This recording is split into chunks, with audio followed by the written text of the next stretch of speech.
We seek the truth. Would you be handing your resignation to the Minister of Culture tomorrow, sir? No, I will not. The leader of the opposition, you have accused your government, sir, of using the Grenada Development Bank to facilitate the financing of personal loans for certain government ministers. The other side is in no position to talk about those issues, and I will leave it there. We discover new perspectives. You know his leadership style, and so many are saying, why are you coming now to talk about those issues? Now is the time to speak. You have the right to decide who will take over. And you met with Dr. Mitchell, and perhaps you might want to confirm what that meeting was about in your response. But Dr. Mitchell, like myself, are Grenadians. We ask the right questions. why was there no report on the work done of the commission? And how is this new committee different from the commission that was initially established back in 2022? So who are these elements that are using you? I'm disappointed in my political leader.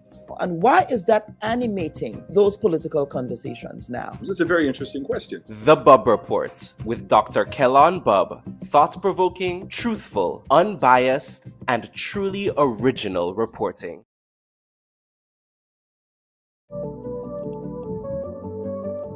Tell us, a commissioner of police, tell a politician, back off. You have no knowledge of the law. You have no knowledge of law enforcement. You cannot force my officers to do the wrong thing. But that is somebody's son. That is somebody's child. That is part of a family. And I think that is the part that they are missing out. Because E and F are apt to be used oppressively.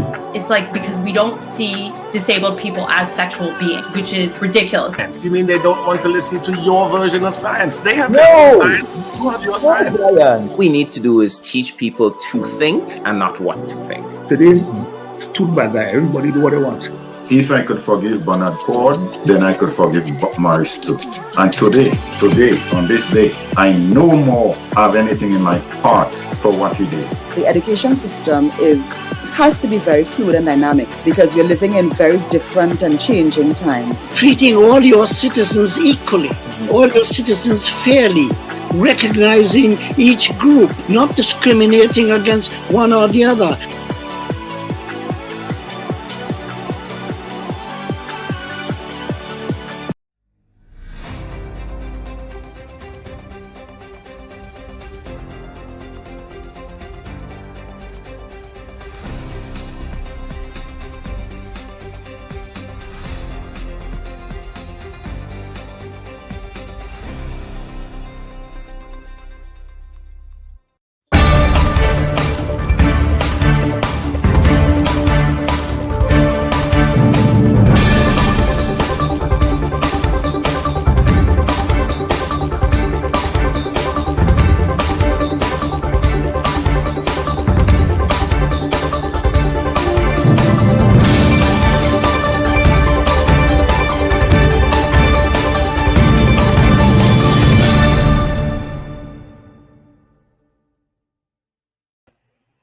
Hello, everyone, and a happy Sunday to one and all, and welcome to this week's edition of the Bubb Report.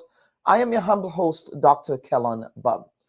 Now, as the Caribbean grapples with the evolving impacts of climate change, the threat of an insurability threshold becomes increasingly pertinent. An insurability threshold is reached when insurance becomes unavailable or excessively expensive due to the heightened risks associated with certain events or conditions. In the context of the Caribbean's climate change trajectory, even toward 2050, the question of insurability takes on greater significance as the region contends with loss cost increases upwards of 10 to 20%. Now, many factors influence the availability and cost of insurance. Premiums reflect the expected frequency and severity of the risk itself, but they also incorporate other factors, such as the costs of both underwriting and claims. These factors include the current environment of high global inflation, which has pushed up the cost of repairs, materials, and labor, and are adding to the cost of claims, and the reinsurance capital supply is also becoming more expensive. Now, ultimately, private insurance can only be sustained when insurers can collect enough to fund their claims. In 2022, regional insurance companies warned the Caribbean to brace for insurance premium hikes.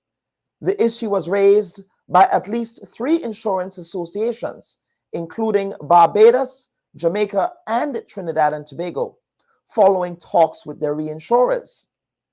Reinsurance involves local or regional insurance companies having policies with reinsurance companies to reduce the risk associated with large payouts from insurance claims by having the reinsurers, that is, bear part of the risk.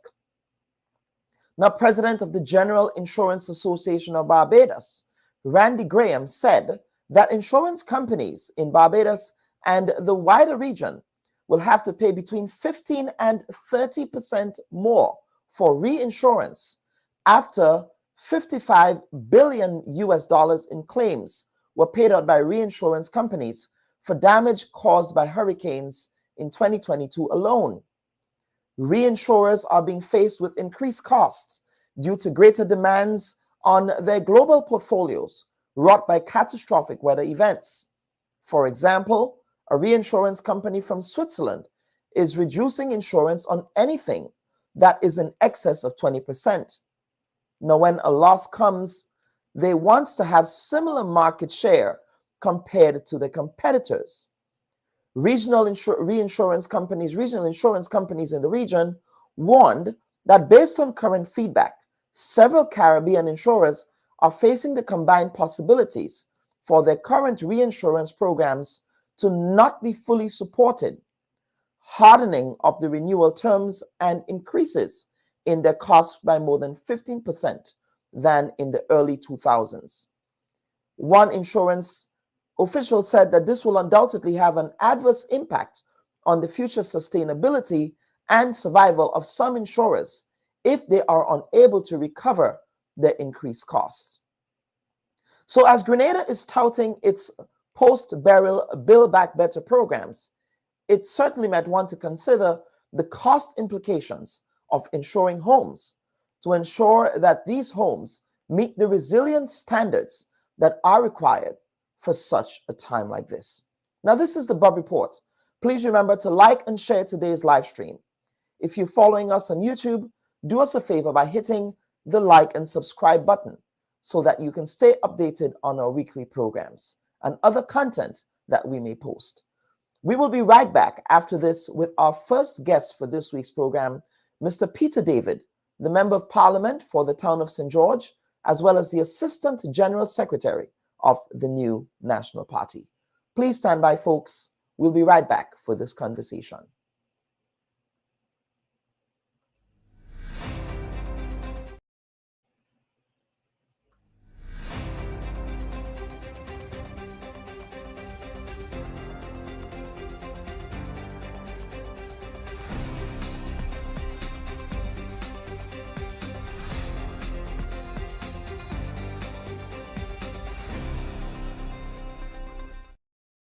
Should your loved ones pass on, they deserve to be treated with dignity. And at S.A. Johnson Funeral Home, we can provide you with that service. We can take you every step of the way during your sorrowful moments. When that need arises, call S.A. Johnson Funeral Home at 347-777-9797. That's 347-777-9797. S.A. Johnson Funeral Home is a Caribbean family-owned funeral home here in Brooklyn, providing funeral services, but in a dignified way. From cremation to burial to the repatriation of your loved ones, you don't have to go through the hassle, as we provide exceptional service that allows you to mourn and heal peacefully. For more information, visit our website, www.sajohnsonfuneral.org. Send us an email at sajfuneral@aol.com or call 347-777-9797. S.A. Johnson Funeral Home, because you deserve to be treated with dignity. And viewers and listeners, welcome back to the first segment of our program this week. Now, over the last 3 months, there has been a flurry of issues affecting the national community against the backdrop of the devastating Hurricane Beryl, the recently concluded gun amnesty back-ended by a new series of strict gun laws, as well as the supplementary budget recently passed in Parliament, has kept the opposition New National Party busy. Not only is the party celebrating its 40th anniversary of existence, but they have recently upped the ante by holding a series of public meetings meant to express concerns about the issues affecting the state of Grenada. On today's program, we will sit with the Assistant General Secretary of the New National Party, the Honorable Peter David, to discuss a wide range of issues animating discourse in his party as well as in the wider national community. We're happy to be joined by the Honorable Peter David. Mr. David, welcome to this week's edition of the Bubb Report, sir. Always a pleasure to be with you, my brother. And you're looking young every time I see you on the show. So I don't know if it's a camera or if it's you, but whatever you're doing, keep it up. Or perhaps it might be the makeup. It might be the makeup. Who knows? I don't know. Get me some. Get me some. I will do that. I will do that, sir. Absolutely. Mr. David, welcome to this week's edition of the program. So, of course, we do have a lot of issues to get to. But I do want to begin by talking about the recently concluded gun amnesty. Of course, you are a member of Parliament for the town of St. George, where a number of issues in relation to firearm possession has been in vogue. Let us talk about how people in your constituency responded to the gun amnesty, and have they really responded to the call to hand their firearms up? Well, you know, first give of all, those firearms up. Let me say this, that I believe that it is correct on the part of the government to sound the alarm with respect to guns. I did say, and I repeat here, that the issue of gun violence is one that concerns us and one that has increased phenomenally over the last couple of years. With respect to the gun amnesty, I said at the Parliament, and I repeat that, I did not expect the gun amnesty to cause many guns to get off the street, and it didn't. And I think the government acknowledged that, because I did say at the time that there has to be some kind of incentive, including the possibility of what is doing where you live, Kelon, in the US. You have buybacks and all of that. The government rejected that, and the gun amnesty did not lead to the police or the state receiving guns off the street. So guns are still on the street. The police are doing what they can with the little resources that they have. The police are working at it. I have worked with the police on many occasions up to last week, up to this weekend, to try to get guns off the street. But the amnesty itself has not worked, because I believe that the government needs to go deeper on this issue of gun crime. They need to go deeper on the issue of youth violence. They need to go deeper on what is the cause for this increase in violence over the last few years. And I believe the gun amnesty was just to show that or to make it appear that they're taking it seriously. But in terms of dealing with the underlying issues of gun crime and crime in general, because I'll tell you that gun crime, while it is in the news, there's a lot of other crime taking place that is not sexy, not in the news, and therefore continues without there being any kind of action. So I think there needs to be a deeper, wider look at crime in general and the cause of crime, which includes a kind of alienation of the youth and unemployment of the youth in our society. Mm-hmm.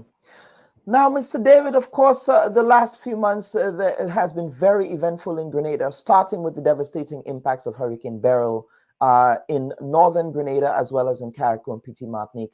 Now, can you talk about your party's response to the hurricane, and what efforts are you still undertaking to support citizens in need at this time? I do know, for example, that your party did visit Carriacou and Petit Martinique, where you delivered some porta potties there, and you also have a Meals on Wheels program, I believe, that's ongoing.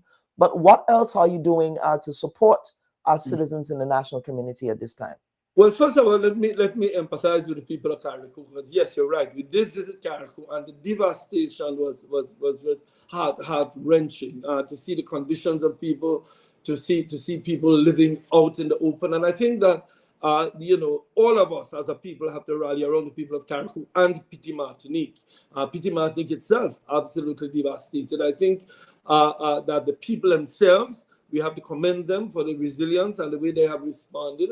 I believe we should express our deep appreciation to all of the community groups and all of the groups that have come together to deal with it, not just the political organizations, but certainly we of the NNP have done our fair share. You did mention a couple of the programs. I want to commend the welfare department of the NNP, the persons who are involved in welfare, who we are collecting items and sending to Carriacou. I want to commend the women's arm of the party that has done much to try to alleviate some of the problems. I want to commend my brother Nolan Cox, Senator for the NNP, who has done an enormous amount of work. You just spoke about the Meals on Wheels. I went myself and I visited the sisters and brothers who were involved in that program, and it was well received at the time. There was some criticism, and social media always making fun of when people try to do something good at times, but certainly I want to commend them for the work. And I think Brother Cox and his team, in addition to the groups throughout Carriacou and Petit Martinique, I myself had family in Windward. My grandparents came from Windward.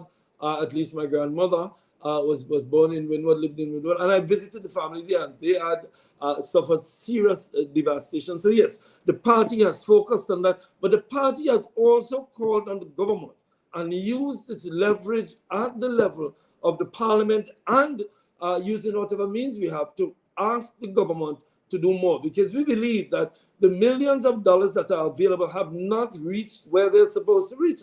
And that is a big cry up and down Carriacou. And certainly Grenadians have been calling for that, for the monies to reach the people. That is where the money should be spent, not put into consolidated fund or anywhere else to be spent on other things. The hurricane relief monies should be spent on those who suffer as a result of Hurricane Beryl. And I will also speak of the people in the north of the island, because another sector that we seem to sometimes forget that have been devastated by Beryl is the agricultural sector. I mean, the cocoa trees, the nutmeg trees, the soursop trees are down, and farmers are finding themselves in a difficult position. In fact, I said at one meeting recently that we should have a farmer symposium to speak on the issue of where do we go, because the fact is, many farmers, and many of the farmers are not young, are considering whether or not to go back in agriculture with their land. I have had one farmer tell me, boy, I'm going to build a little resort up on the land and forget this farming thing because we get so much blows. Marketing board is not available. There's a lot that needs to be done in agriculture that has not been done. And I think Beryl is showing us the underbelly of agriculture and what needs to be done, in addition to working with the commodity boards, the cocoa, the nutmeg, and all of that, in order to deal with the agricultural sector. So I called for a national symposium to deal with that issue. I still believe it's important because many farmers want to know the direction we should go. We should assist the farmers in taking agriculture to the next level, but certainly with the setbacks of Hurricane Beryl in the north of the island and through the agricultural sector, we need to focus. Well, you say that nothing has been done of significant value. The administration would disagree and say that in respect of the supplementary budget that was just passed, that there were a significant allocation for the farming sector. What say you? Well, yes, there's significant allocation. I don't believe it was sufficient to start with, but secondly, it's easy to get into parliament and do an allocation. The question is what is reaching, as I said with Carriacou, what is reaching the farmers and how? And it's not just allocating money and pouring money. It's about sitting with farmers and ensuring that the money that is allocated reaches the farmers. For example, the labor support program. I have heard complaints from the farming sector that labor program is not operating at the level that it should. So yes, Kellan, the government, of course, is like the gun amnesty. It appears as though you're doing something for crime. Truth is, it's not having the impact it should have. So it's about that impact. Now, let us talk about and sticking to Hurricane Beryl here. Now, can you talk about this administration's response to Beryl, and how is that different from Ivan? Of course, you would have experienced both. You were, of course, the member of parliament for the town of St. George at the time when Hurricane Ivan struck. Of course, you were in another party. Well, I was not in the government, so you were not in the government, but you were another party. But certainly yes, there were challenges at the time, but the government did, for example, in housing, government did move expeditiously and quickly to ensure that houses were rebuilt. In the case of Carriacou, there are houses available for the people of Carriacou. We've not seen any impact there. So I think in Hurricane Ivan, while we had criticisms of some of the aspects, I think that one of the things is the involvement of the opposition. Because while we were not 100% involved as we would have wished, there was some outreach to the NDC at the time by the NNP to work together to try to alleviate the problems of Ivan. I think there's not that now. We have not been involved. We have not been consulted. So I think if there is one thing I think that should be done and should be done hastily is the involvement of all of the members of parliament, including the opposition, in working out the issues around Hurricane Beryl, as was done in Hurricane Ivan. Mm-hmm. Absolutely, Mr. David. Now, the administration recently sought parliamentary approval for a supplementary estimate of just over 269 million EC dollars. But members of your caucus walked out in solidarity with your leader, who was suspended from speaking by the Speaker of the House over a he said a matter in relation to what Tevin Andrews, the Member of Parliament for Carriacou and Petite Martinique, said about teachers. And so that became a tit-for-tat issue. Now, why was the decision taken to walk out in solidarity with your leader instead of making your own contributions to the bill? The national community was certainly robbed of that opportunity to hear a robust debate on the issue. And in fact, the government side also called you out for a failure to represent your constituents in that moment. Yes, but you recall, as you correctly stated, it wasn't we walked out that stopped us from speaking. It was the Speaker suspending the address by the leader of Her Majesty's opposition. He was shut down. And while, yes, you could say we could have stayed and spoke, we had to show our utter disgust with the fact that he was shut down, and there were other routes the Speaker could have taken. The Speaker could have sought to clarify the issue, allow the member to continue speaking, and if it was, and not speak on that issue, and if it was that the member, the leader of the opposition, Dr. Mitchell, if it was that he was found to have violated, because the fact is, everybody heard the tape. If the Speaker had said, listen, opposition leader, continue speaking, do not mention that issue, I will investigate it, and over the next few hours, we'll get back to that issue and whether or not you should be censured, then we could have continued. But it would be utterly irresponsible of us to see our leader, the leader of Her Majesty's opposition, what we believe was unfairly shut down, and we stood and speak. So yes, it was not in solidarity with the leader of the opposition alone. It was in solidarity with our membership, who should be allowed to hear the leader of the opposition express his views. Remember, the leader of the opposition was going to make the major response on the supplemental, and he was not allowed to do it. So yes, we took that decision, but remember, we went out on a series of meetings immediately after that. So our views have been heard, and you had many members of our party speaking up and down the country, expressing their views and our views on the issue of the budget. So I don't think anybody was denied hearing what our position is. And I think the debate continues. And I think our party has been doing an excellent job of expressing our views on the supplemental budget and other issues that are confronting this nation, including, problems in the business community, problems with workers, problems with youth, problems with crime. All of these issues are being highlighted as we go up and down the length and breadth of Grenada, expressing the views of the new National Party. Mm-hmm. But again, I would press you here, Mr. David. Still, you were elected and you're being paid to sit in the parliament. And so, yes. I was paid to uphold the dignity of the parliament too. I'm not just paid to sit there and take any indignities from the House. So yes, I'm paid to be in Parliament, not at any cost, particularly when the opposition believes it's disrespected. And that is not a new technique. You know, when I was in the NDC, we walked out. The NDC has walked out of Parliament on several occasions. That is also accurate. That is also accurate. The NDC cannot sit there and say they're holier than thou on this issue. They have walked out many times. LNP has walked out, and it's a technique used up and down the Westminster system in order to express your disgust. Because you see, it is not only the content of your debate, but it's a procedure that allows you free speech and allows you to represent what your community wants. So we believe that if our community, our constituency is not being allowed to express freely, then we have to make it known. And the fact is, it is used, that instrument is used to highlight the issue of parliamentary procedure, which allows us the free speech to debate on the issues. Mm-hmm.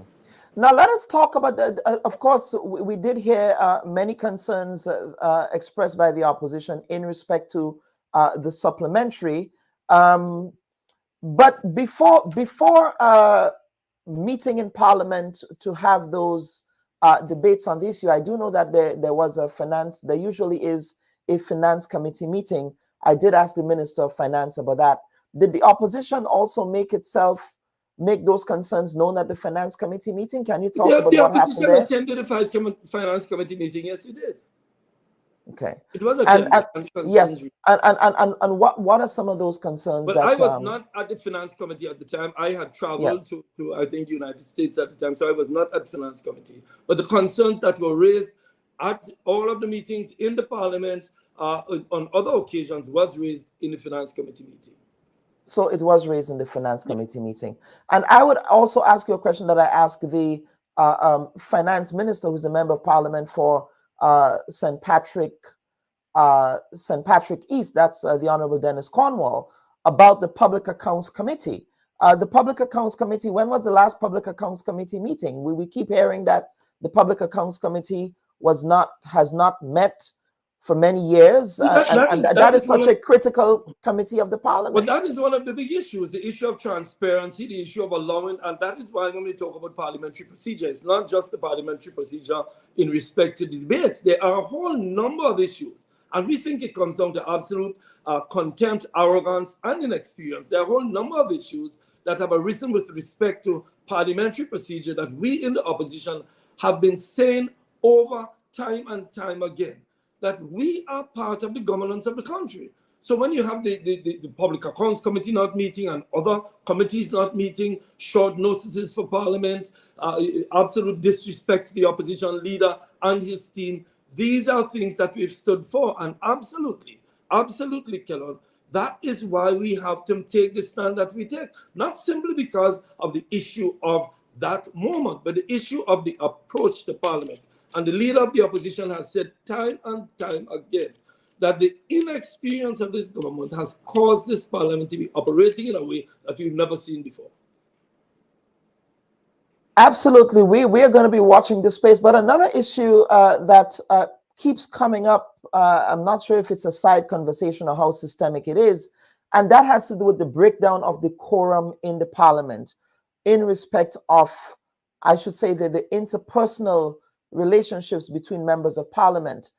We were hearing concerns of that opposition members are being jeered. You have heckling. There are unconfirmed reports, and perhaps you can confirm this, that following the walkout, a member of the government side the big issue confronted for me is a failure of the government to listen when the members of the opposition are speaking. There seems to me to be an attitude by the members of Parliament on the government side that there is nothing we should do to contribute, that they know everything. And that is why I said earlier, there is a creeping arrogance, a creeping belief that we have no relevance. The fact is that there is no member of Parliament on the other side who's been there before. No member of government side who's been in government before. And we believe that on our side, we have a lot to contribute. We know we are in the opposition. We know we are in the minority. The only person on the other side who was in the government was the member for St. Andrew Northwest who, joined the parliament as a member of the NNP. So we find time and time again there is I have to say, every time I stand to speak, Kellon, I have to say, gentlemen, please listen. Listen to what I'm saying without starting to respond before I'm finished. And I think that is something we need to deal with. I think the Speaker and the President of the Senate, I'm not sure if that takes place in the Senate, but certainly the Speaker in the lower house should try as much as possible to allow that decorum. I see members of the government acting in certain ways that we on our side could never get away with. So yes, Kellon, there's a lot of issues in that. I mean, I don't want to spend the morning talking about that, but that is a major concern. Yeah, absolutely. Now, in recent weeks, Mr. David, your party signaled that you will be taking the fights to the administration on account of what you consider to be many missteps and errors in governance. Now, Mr. David, what inspired that change in posture? In fact, on the NNP social media, it said pretty much the honeymoon is over and the gloves are off. So can you articulate what inspired that change in posture? It is not new in politics that a government that comes in, particularly a government as new and inexperienced as the one we have, comes into office, you give them some time. Because of course, you don't want to be unfair. You don't want to be seen to be beating on the kids without trying to give them some time to learn, catch their feet and all of that. And we believe that they have been given that time. It's coming, it's 2 years and we coming on 3 years in a few months. And we believe that they have not given any indication to this country that they are capable of running Grenada in the way people expected. I mean, all the talk of transformation, all the talk of development, nothing has come. The business community is crying. The cost of living is skyrocketing. Crime is skyrocketing. Agriculture has not moved. We have not heard about marketing board. We have not heard about finding new markets. Carriacou and Petit Martinique is devastated. What we are saying is that the time has come for us to do two things. We have to point out what has been happening and the difficulties that it has caused this country and what we have to offer for the future. And I think that is why we've decided, you know what, the time has come now. They have been given enough opportunity. We've tried to listen. We've tried to help. We've tried to do what we can to make some corrective measures on their side. They failed to listen. So now is the time to try to take some more forceful actions to make some corrective actions. Now, I'm glad you mentioned the MNIB there because at this stage there ought to have been some sort of new private-public partnership arrangement. But we are still yet to hear what that would look like, especially given the challenges that agriculture is facing. So I'm sure that perhaps that is something you might bring up in Parliament. That I have raised that time and time again. One of the big issues we have in agriculture is markets. And the MNIB was established back in the revolution to do two things: to bring in inputs at a reasonable rate, to bring in inputs at a rate that is affordable by the farmers, and two, to find markets for the farmers' produce. The MNIB was, and I'm not blaming any particular government, I'm not blaming this government. Throughout its history, the MNIB has had challenges with NDC governments, NNP governments, they've had challenges. So we had said when in office that we are going to rehaul it, but certainly it should be rehauled in a way that is in keeping with its mandate. The mandate that we heard coming out of this government was a public-private partnership. I'm not sure which one was going to be dominant. I hear talk that the private side of the partnership was going to be dominant and the public part of it was going to be subservient to the private part, which we have a difficulty with because it is a public good that the marketing board was set to achieve. In those circumstances, we would like to hear what the plan is. Up until now, we've heard nothing, and it seems to me that the marketing board has gone from bad to worse. And I have been calling on the government to let us know what is happening in marketing board because farmers continue to suffer as a result of lack of good markets and cheap inputs. So yes, Kellon, I hope that the government will tell us something, that the Minister of Agriculture will tell us something. And it's coming on 3 years. In the fourth year, all they will be trying to do is to win the next election. So you have 1 more year between the third and the fourth year. That is if they don't decide to do something earlier, in which to do something, to transform agriculture, to transform all the sectors that they promised. Kellon, the key word in the campaign was transformation.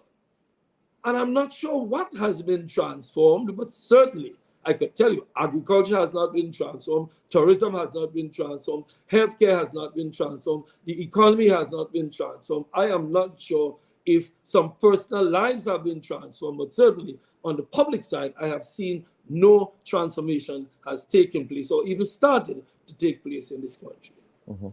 Now, Mr. David, let us turn to the party's 40th anniversary, the New National Party's 40th anniversary, of course, of which you remember I did on the flyer we posted, I said the New National Party's Peter David, as opposed to Peter David's New National Party.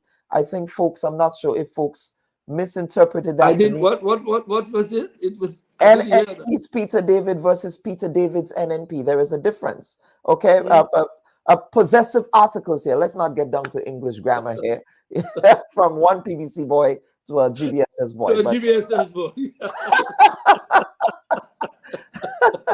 Now, Mr. David, let's turn to the party's 40th anniversary. Now, we recently saw a women's convention being held. Of course, there was a rally before that at the Trade Center. Of course, you have your various zonal meetings happening. We saw the party dole out a new member. That's, well, not necessarily new, but of course, he's not a new face, but he's, of course, back on this political scene in Grenada. That's Mr. Dwight Horsford, who was the Attorney General in Anguilla. We've also seen 2 resignations. We'll get to that. But what does the rest of your calendar look like in the remaining months? Well, you know, we've been having the meetings, as you correctly stated. We have zonal meetings, we have parish meetings. We have the constituency meetings taking place at a more party level. We've also had the General Council coming up next week, Sunday. General Council, where, you know, the business of the party will be discussed by all of the delegates present. And there is to be a convention, hopefully by the end of the year. I think it was suggested the end of the year. So there is a you're saying it was suggested at the end of the year. Mr. Roland Bowler, in an appearance or in an interview with one of the, I believe it was the Grenada Broadcasting Network or MTV, I might be subject to correction, he indicated that no date has been set for any convention, well, and he sort of rubbished those ideas. The date has not been set, but certainly a timeline has been given, as far as I'm aware. I may be corrected on this, that by the end of the year we should have a convention. So maybe I'm wrong, but that is my understanding of the timelines that we've had. But the date has not been set. That is correct. Okay. All right. So let's talk about the General Council and in respect of in this 40th year. No, the General Council is a requirement of the Constitution. In fact, the Constitution says that we should have 2 General Councils per year.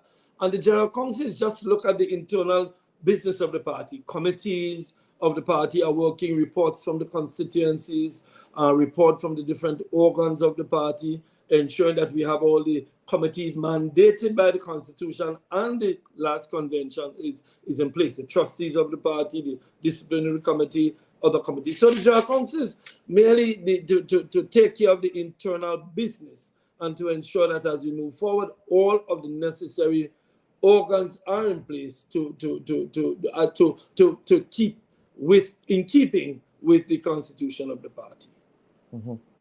Now, in respect of those, you mentioned matters, internal matters, organizational matters here. Now, one of the still remaining outstanding matters is not only the convention, but the question of leadership. Now, we know that Dr. Mitchell, who probably is watching the program now, he still has not appeared on the Bubb Report, but Dr. Mitchell, the invitation still remains for you to appear on the program. I'm sure he will attend at some point, Gillan. But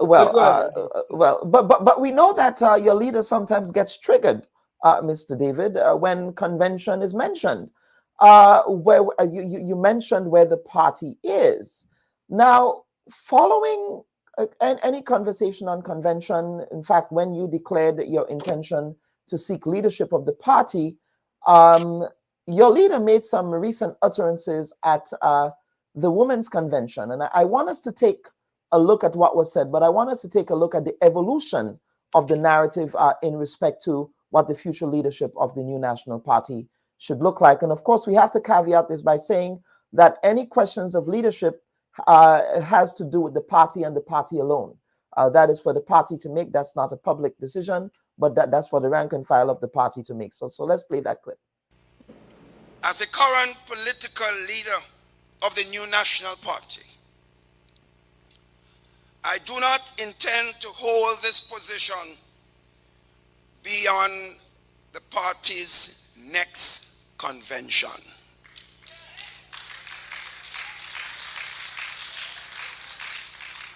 But let me add, the process of the next convention should be orderly and timely, and no one will push the party to do what he or she wants. Let it be very clear. My friends, I say to you, there's some people want to claim there is a fight for leadership in the NNP. I don't know who's crazy enough to want to fight Keith Mitchell as leader of the New National Party. My friends, I am saying this to you.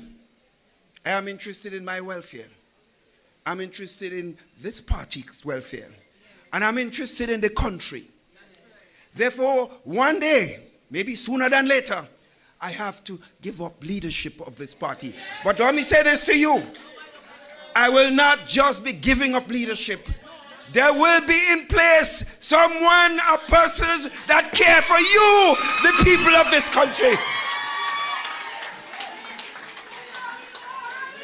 And as the Lord gives me the strength, I want to be able to walk with that person, hold their hands, and strengthen the New National Party.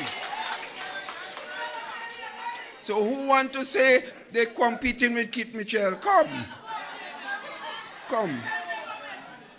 I will be there, sisters and brothers, holding the hands of the leaders of the future of the New National Party. So you don't have to worry about me not being in Parliament or something like this. Mr. David, your political leader here is saying that he's not going to take too kindly to anyone challenging his current role as leader in the party. He's not going to tolerate any of those overtures. And he's very emphatic about this. And he has been very emphatic about this over the last few months. So are you going to stand down now based on his recent utterances? I'm not sure whether or not your interpretation is the right interpretation, but what I can, of his words, I can't interpret his words and what he's thinking, but certainly what I can tell you is what has happened over the last 2 years. I mean, it was over a year ago, August 3rd last year, I indicated to the party by way of a letter, and that letter is available, that I would be seeking to the position of leadership. In fact, it was on your program, Kellogg, that you ambushed me with a question, and I responded by saying yes. You call it an ambush? Okay, okay. Well, well, it was unexpected then. I'm okay. A final word. Well, okay. That will I be? And I did answer yes. I did say yes. I was going to put my. I think the words I used at the time was I was considering it. Subsequent to that word of considering, I did indicate to the party by a letter dated August 3rd. 2023, that I will be going for the leadership. And I did meet with Dr. Mitchell and we had a cordial conversation. I am not challenging. I mean, the fact is, and the fact remains that Dr. Mitchell has said, and he says it in so many words still, that he is not going for leadership. In fact, in my letter, I said that I welcomed any other person, and I did mention some names, who should go for leadership. You see, Kellogg, the thing is, we need to build democratic parties in this region. And this kind of debate about leadership is not anything new. And I welcome the debate.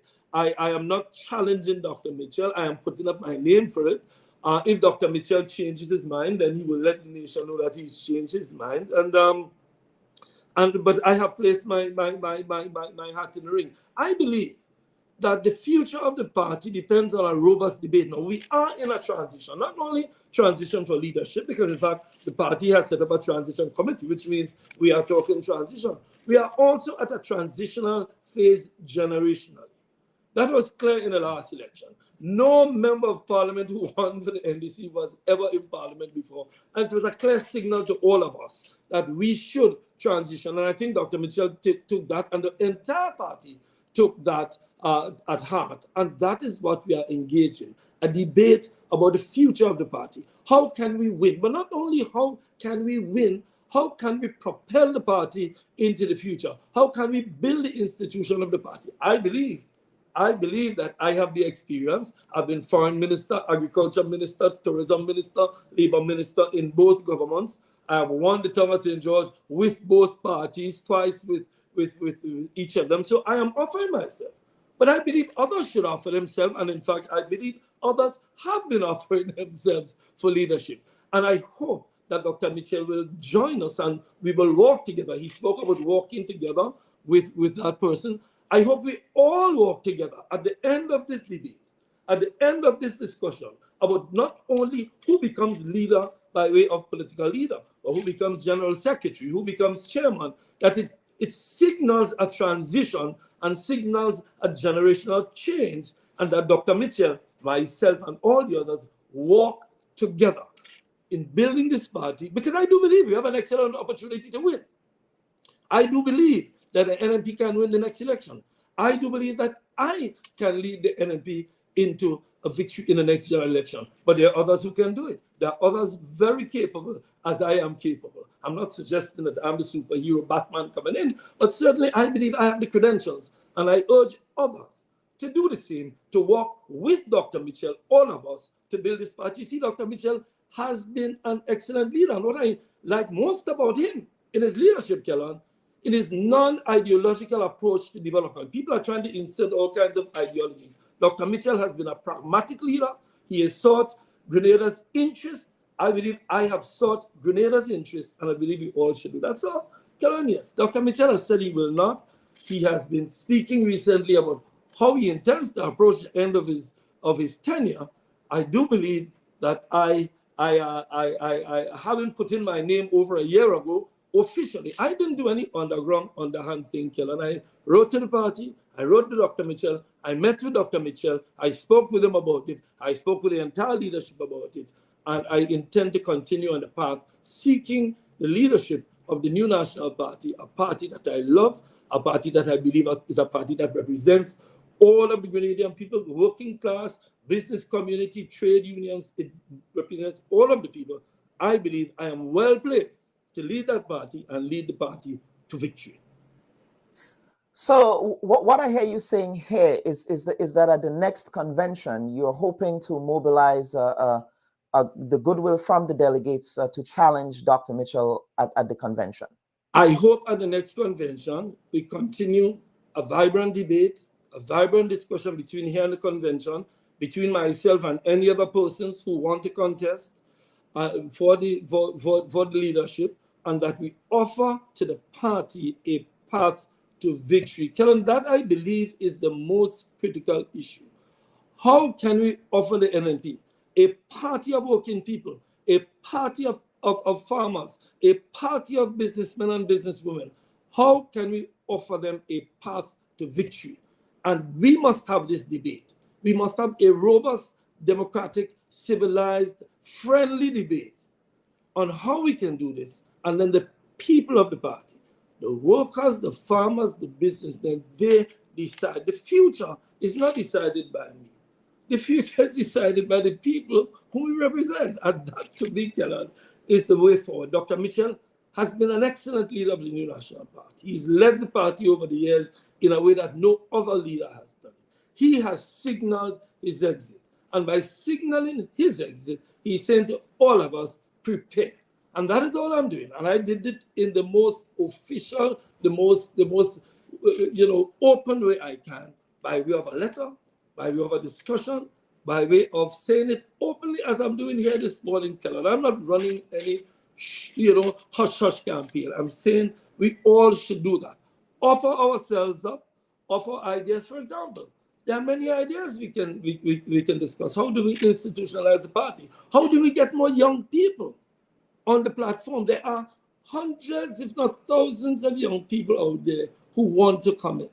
who want to offer themselves, but they need to see a clear vision of how they will be part of this process. So yes, Dylan, I will be going forward, but in a way that keeps the unity of the party. I think the most critical thing, two things. One, winning the next general election, but two, keeping the unity of the party and doing nothing to fracture this party, the party that was built by so many thousands of working people in this country, that we have a duty to them to keep the integrity of the party. And you talk about fracture here, Mr. David. Speaking of fracture, in the last couple of months, we saw two veteran stalwarts of the party come forward to express some of concerns in respect of the transition to new leadership in the party. One, Dr. Burt Brathwaite, a very, very good friend of Dr. Mitchell, as a personal friend of Dr. Mitchell, as well as Mr. Anthony Boson, the former member of parliament for St. Patrick West, who was also served as chairman of the party in many years, for many years. Are there concerns that there might be some tensions or fissures in the party owing to the fact that these two stalwart members, these are not amateurs who just joined the party, shall we say 10 years ago as you did, but these are people who have been in the party for a long time. Yes, and these are people who are offering their ideas. The same point I made a minute ago. You call it fissures. What you call it? Fissures? Fissures, yes, fissures. Yes. Tears. You call it fracture. I call it debate. You see, Kellogg, we must get used to debate. Look at the Democratic Party, even the US. There was a big debate recently between, Biden and the party, the leadership with Pelosi and Barack and all of them. They're having a big discussion. What should we do? It didn't represent a fracture of the Democratic Party. It represented ideas that people are offering on how to build the party. I have been a member of the NDC. I'm a member of the NAP. I've been in politics for the last 50 years, and I've seen these debates. Now, sometimes these debates can go overboard. I believe the issue in this debate is to keep it civilized. Dr. Joseph has offered an opinion. He believes in a particular direction. Dr. Brathwaite has done the same thing. And believe you me, there are others within the party who quietly express their position. But all it represents is a debate taking place in a transition period. The party recognizes that it's a transition.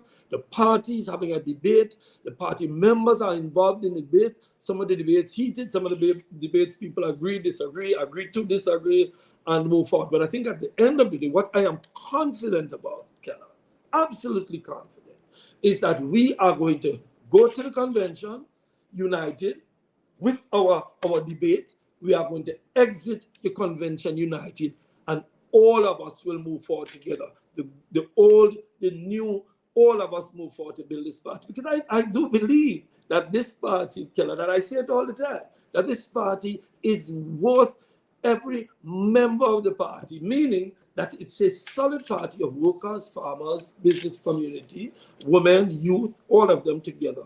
But if we do not have a debate, we will not have a future. So this debate is a welcome debate, and I don't call it division. There's a difference between division and debate. Debate is healthy. Look at what happened in the Democratic Party. I'm not sure if you're a member of the Democratic Party or Republican Party. No, I'm not. Neither. I can't be a member of either of those. But certainly, Kellan, the outcome for the Democratic Party as a result of that little heated debate, remember the heated debate over the last few months, it has resulted in what they believe is a propulsion forward. So I hope that is what this debate leads to. Dr. Mitchell has done a wonderful job over the years, and I keep saying it. And the reason I'm saying it is because we must pay tribute to those who have come before us, all of them. And Dr. Mitchell has, and the way he's led this party, in my view, we need to pay tribute to that and to come together, make the change, but remain united. Mr. David, there are unconfirmed reports that there might be, and of course, there might be an ideological test to determine your suitability to serve as the leader of the party, that you are not ideologically aligned with the values of the New National Party. Have you been privy to that conversation? I don't know if you call it an ideological test. I know there's talk about some measure of ensuring that the leadership contest is among persons who abide by the party's principles. And I do believe, and that is reasonable, the party's principles. And do you abide by those principles? Of course. Historically, you have not aligned with the principles of the New National Party. No. The New National Party is the basis of New National Party is democracy. You remember when the party was formed, the major principle. Now, there may be issues that we disagree on within the party, but the major issue of the party is a democratic party. Look at Dr. Mitchell's tenure. Dr. Mitchell, as leader of the party, has not been ideological. Dr. Mitchell has established relations with the People's Republic of China, moving away from Taiwan. He has been very close to the U.S. administration, particularly he calls himself proudly a Bush Republican, and which I understand why he's saying that. He believes Mr. Bush was a decent leader and he calls himself a Bush Republican. But he's also the person who brought Fidel Castro to Grenada back in the day and opened up Cuba and the Caribbean. So he has pursued what I consider to be a very pragmatic approach rather than a strictly ideological approach. Venezuela, it was the NNP that joined the ALBA in Venezuela and Petrocarib and all that. So I don't think the NNP is strictly an ideological. Of course, the origin of the party back after the invasion in 1983 gave it a certain orientation, but I don't think the NNP has strictly adhered to any ideological path. And I, as foreign minister, have done what I have done with a non-ideological path. Listen, Kellen, nobody has to dig deep to find out who I am. I am very open, but I've been foreign minister, I've been tourism minister, I've been labor minister, I've been agriculture minister. If anybody wants to know what I believe in, just look back at my tenure and see what I have done. I don't think any party in the Caribbean could come up with a strict ideological test because there are people within all of the parties who have had different positions on different issues. The Caribbean is a very pragmatic place. All the governments have been very pragmatic. We live in the shadow of the United States, and we have more people living in the US than live in Grenada. So we have a very good relationship with the United States. At the same time, we have very good relationship with Venezuela, with Cuba, with China, with Russia, because that is the only way we can move forward, by a very pragmatic foreign policy and a very pragmatic economic approach. The NNP took back Grenada, made it a public company because it's one of the major utilities in the country now. So we have always approached it. We have been very private sector oriented. Look at myself in the private sector. I was responsible for bringing in, I would say, about 3 or 4 hotels for the private sectors. So nobody can pigeonhole me into an ideological position. I may have my personal views on certain international issues and certain issues of development, but they are all in keeping with the development of Grenada Carrier Company. And I believe so is Dr. Mitchell. Well, you say the party is pragmatic, but the party remains a member of the International Democratic Union, which is a consortium of conservative parties globally. The party, so also has the party also has deep relations with the Communist Party of China and the Communist Party of Cuba. Okay. So yes, you're right. But that reflects the point where we are. We are a country. We are 100,000 people, Keller. We have limited resources. We have to develop relations with countries that can assist us. Morocco is not known to be a left-wing country, but Morocco provides us with agriculture, scholarships, and finance. China is a communist country, and they gave us things. The United States, one of our closest allies, Canada. The point is we take a very pragmatic, I don't like the word at all, but we use the word, the word means something. Dr. Mitchell, the NNP, and the NDC have not pursued much different paths, have they?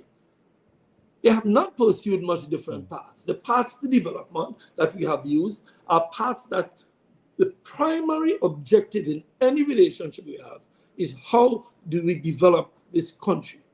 Everything we do, I have been fully supportive of the private sector. As I said to you, the hotels in St. Patrick's, hotels in St. David, I have been part of it. I have been very instrumental in the CBI. I'm making the point to say to you that myself and Dr. Mitchell have pursued the same path to development.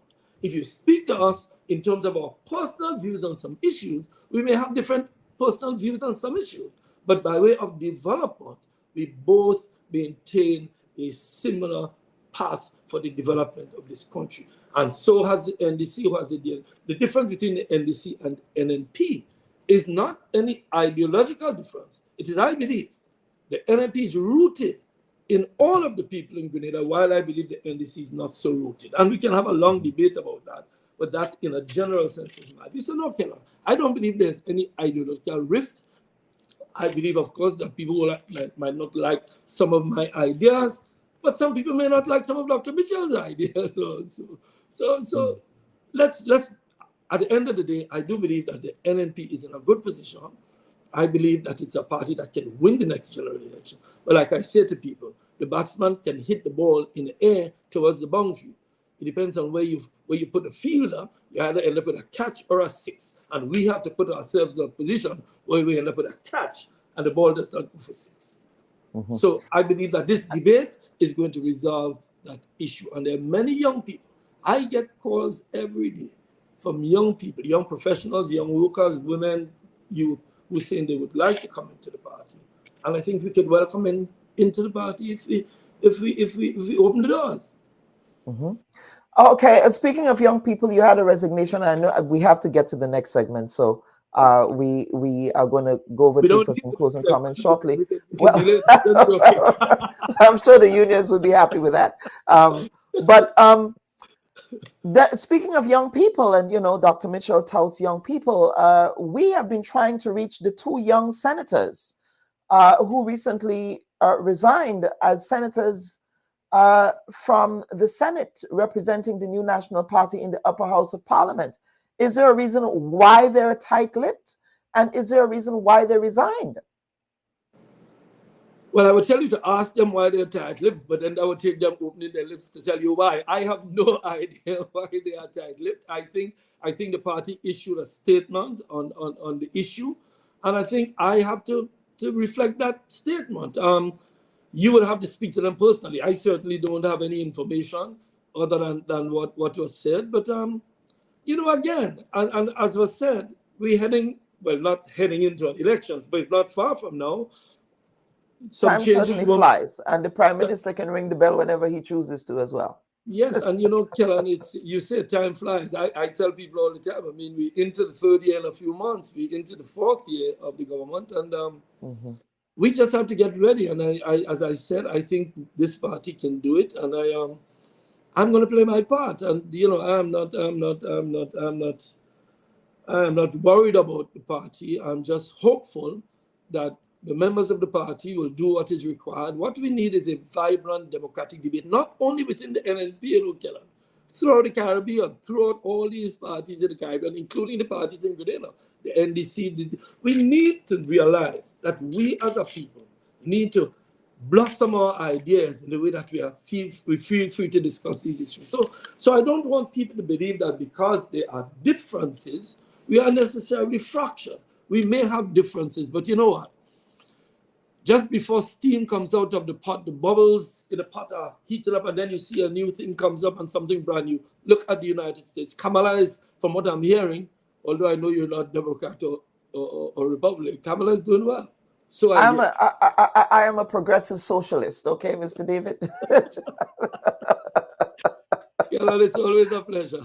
Always a pleasure, sir.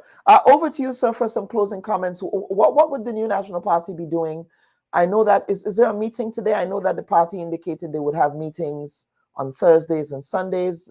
Tell us what's happening in the next. Yeah, I think of course, we have General Council happening as well, but yeah. Yeah, the parties are stepping it up, as you indicated. We, as you noticed, there are two new senators coming into the party. We welcome the two new senators into the party. I do hope that more people find their way into the NNP. I think the NNP should find a way to attract more people. I think that is what will be happening over the next couple of months. I do hope that debate that I indicated earlier with respect to leadership, it causes persons to come forward, other people to come forward with their ideas that reflect the way forward, not only for the party, because this is not only about the way forward for the party, it's the way forward for the country. So, for example, in my campaign for leadership of the party, I will be indicating my vision for the leadership of the country. And I think if other people do that, other participants in that debate, then we can have a wonderful debate about Grenada. And it's not only about, should not be about personalities. It should not be attacking any personalities. It should simply be what is your vision? What is my vision? What is their vision?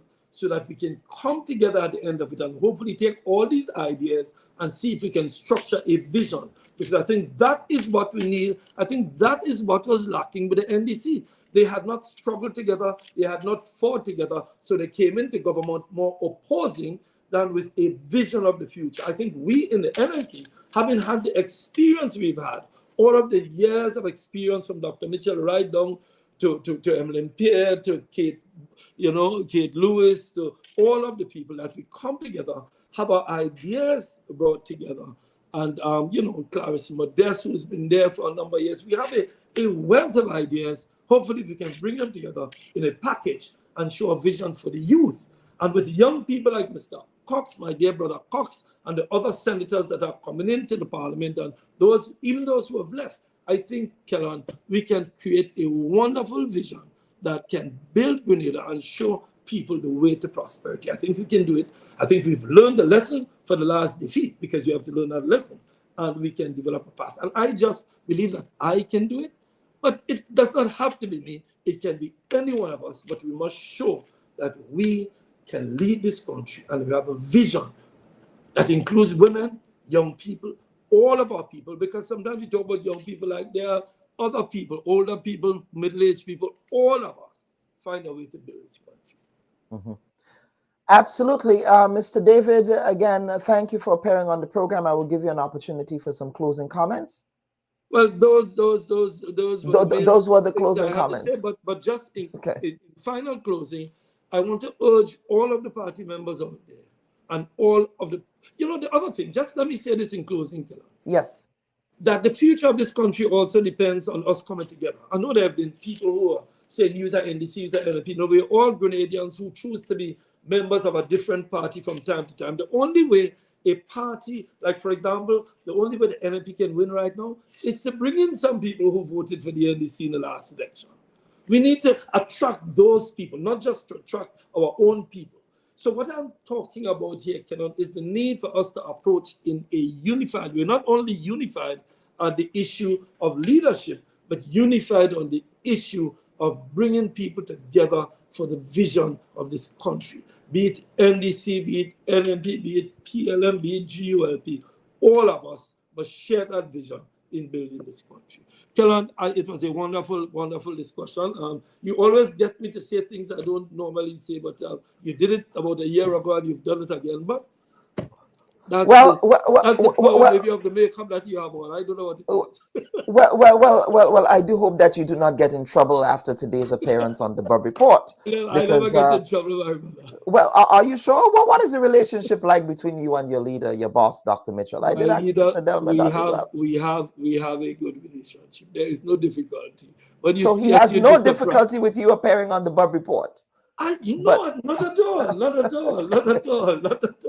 all. In fact, I will urge him to come on the report at some time to rebut any of these fallacies you have. Well, of him not wanting to appear. Well, he has not agreed to appear. A lot of his members, rank and file, from the PRO to yourself, they have all appeared on the platform except him. And, I'm beginning to wonder why is that. I'm sure a man of his years of experience should not be afraid of a humble journalist like myself, Maybe he's saving the best for last. Well, maybe he is. Okay, Mr. David. Viewers and listeners, Mr. Peter David, the Honorable Peter David, the Member of Parliament for the town of St. George, he joined us to have an extensive conversation on issues animating discourse both in the new National Party as well as where he serves as the Assistant General Secretary, as well as in the national community. We discussed a range of issues affecting the national community, from the Hurricane Beryl response to the supplementary budget, to the gun amnesty and crime in the country, to youth violence, and a range of other issues, including the future of his new national party. So what we're going to do, folks, we will take a quick break. and come back for the second segment of the program. We'll be having a conversation on pension reform in Grenada. Please stand by for that segment. Should your loved ones pass on, they deserve to be treated with dignity. And at S.A. Johnson Funeral Home, we can provide you with that service. We can take you every step of the way during your sorrowful moments. When that need arises, call S.A. Johnson Funeral Home at 347-777-9797. That's 347-777-9797. S.A. Johnson Funeral Home is a Caribbean family-owned funeral home here in Brooklyn, providing funeral services, but in a dignified way. From cremation to burial to the repatriation of your loved ones, you don't have to go through the hassle, as we provide exceptional service that allows you to mourn and heal peacefully. For more information, visit our website, www.sajohnsonfuneral.org. Send us an email at sajfuneral@aol.com or call 347-777-9797. S.A. Johnson Funeral Home, because you deserve to be treated with dignity.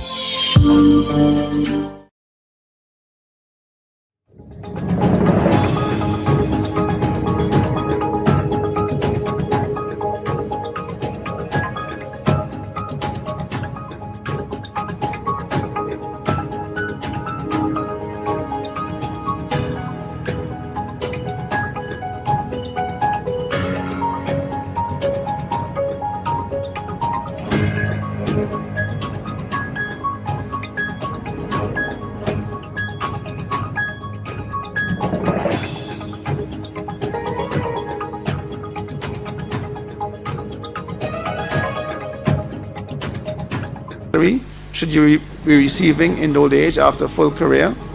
We have the changing nature of work, where we, as I said, and I'm sure you agree with me, we have young people today are not looking for a 40-year career with the government. They're looking to move around and try different things and find what they love. And then flexibility for benefits, where, you know, if you die early or you become disabled or you want to leave and come back, the benefits are fit for purpose and they suit what transpires in your life. Cost to government, as I said a while ago, very important. And who bears the risk? In a defined benefit plan, as the current plan, most of the risk is borne by the employer, by the government. On a defined contribution plan, most of the risk is borne by the employee. And if we make a shift from one extreme to the other, we're moving the risk around. Is that good for the employee? Maybe not. It may be great for the employer, government, not so good for the employee. And finally, and probably most importantly, is governance. And there's nothing more important when you have other people's money than making sure you manage it well. Right? And so it's important that whatever program we design, whoever we put in place to manage it, we have good governance practices, good guidelines, and of course consequences for bad behavior. And we'll discuss that later on. So when we look at what we really could do, I think we had three options. And we have three options. One is to keep the original plan structure we have today and just make the benefits less expensive.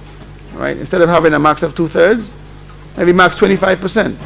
So 25% per 60% NIS gives you 85%, which is a good replacement rate.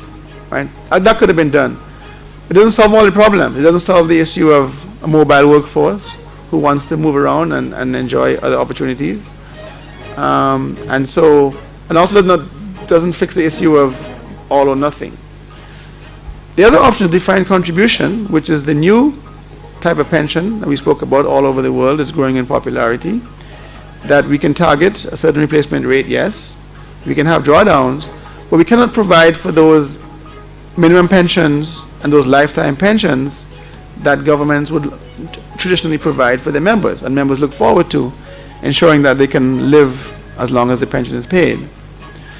And so we came up with a third option, which is a DC plan with hybrid, or DC plus, as we sometimes call it, where we're going to transfer some of the risk back to the government so we can provide those lifetime pensions, and we can provide those minimum pensions if necessary, to ensure that the employees who are on that pension are able to live comfortably in old age. And that's where we ended up, with a mixture of the two, a hybrid of the two, So we're going to make it flexible for individuals, but at the same time provide some guarantees that give them comfort that they can live comfortably in old age. So this one page summarizes at a high level the rules of the plan. So as I said a while ago, define contribution plus, that's to make it clear that it's more than just a regular DC. We have the hybrid built into that. And once this plan starts in 2024, we're really aiming for mid-2024 to start this new plan. And the goal is that almost every officer who comes to work every day for the Government of Grenada and gets a regular salary will be part of a pension plan, either the existing pension plan or the new one.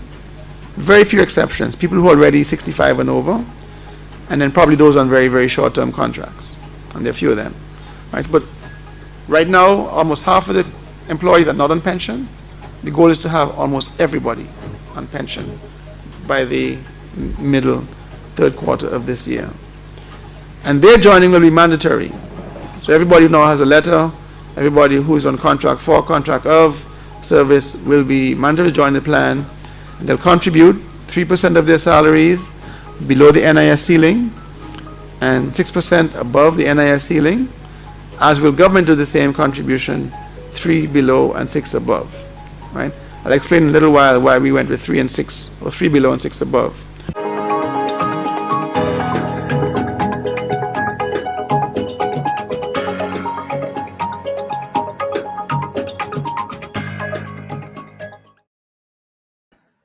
And viewers and listeners, welcome back to this week's edition of the Bubb Report. Now, before we get to the next segment, we do want to remind Grenadians resident in the Northern Virginia, Washington, D.C., and Maryland areas of a visit by Prime Minister of Grenada, the Honorable Deacon Mitchell.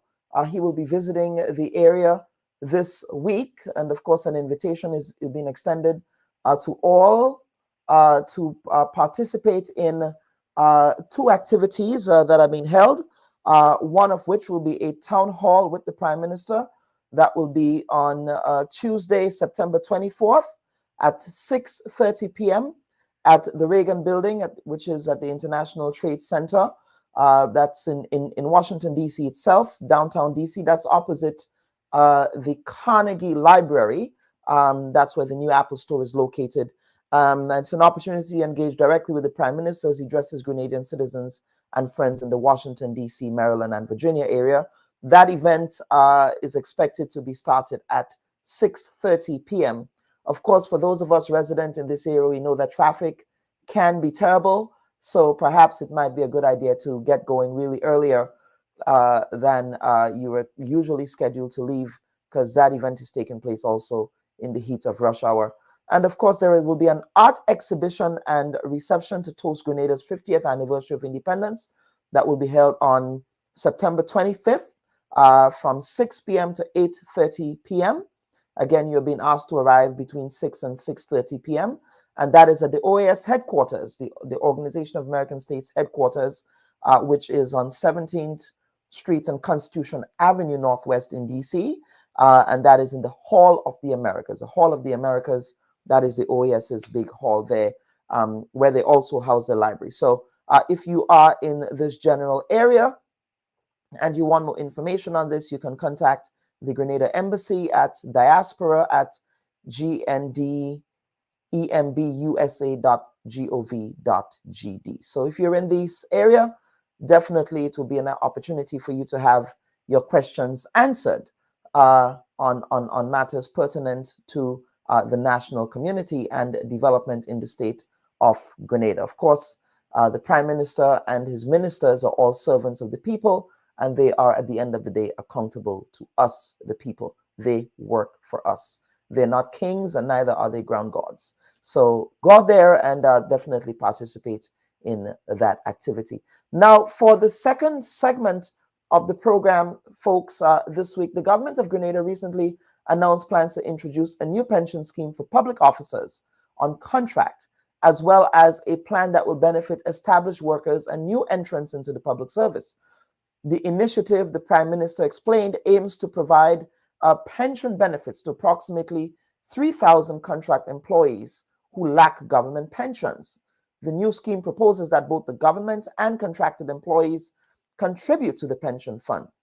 Now, based on what is being proposed, both the government and the contracted employees will be required to contribute to the pension fund, a system the Prime Minister assured will ensure that all employees can, quote, transfer their pension if they move to the private sector or choose to leave the government service, unquote.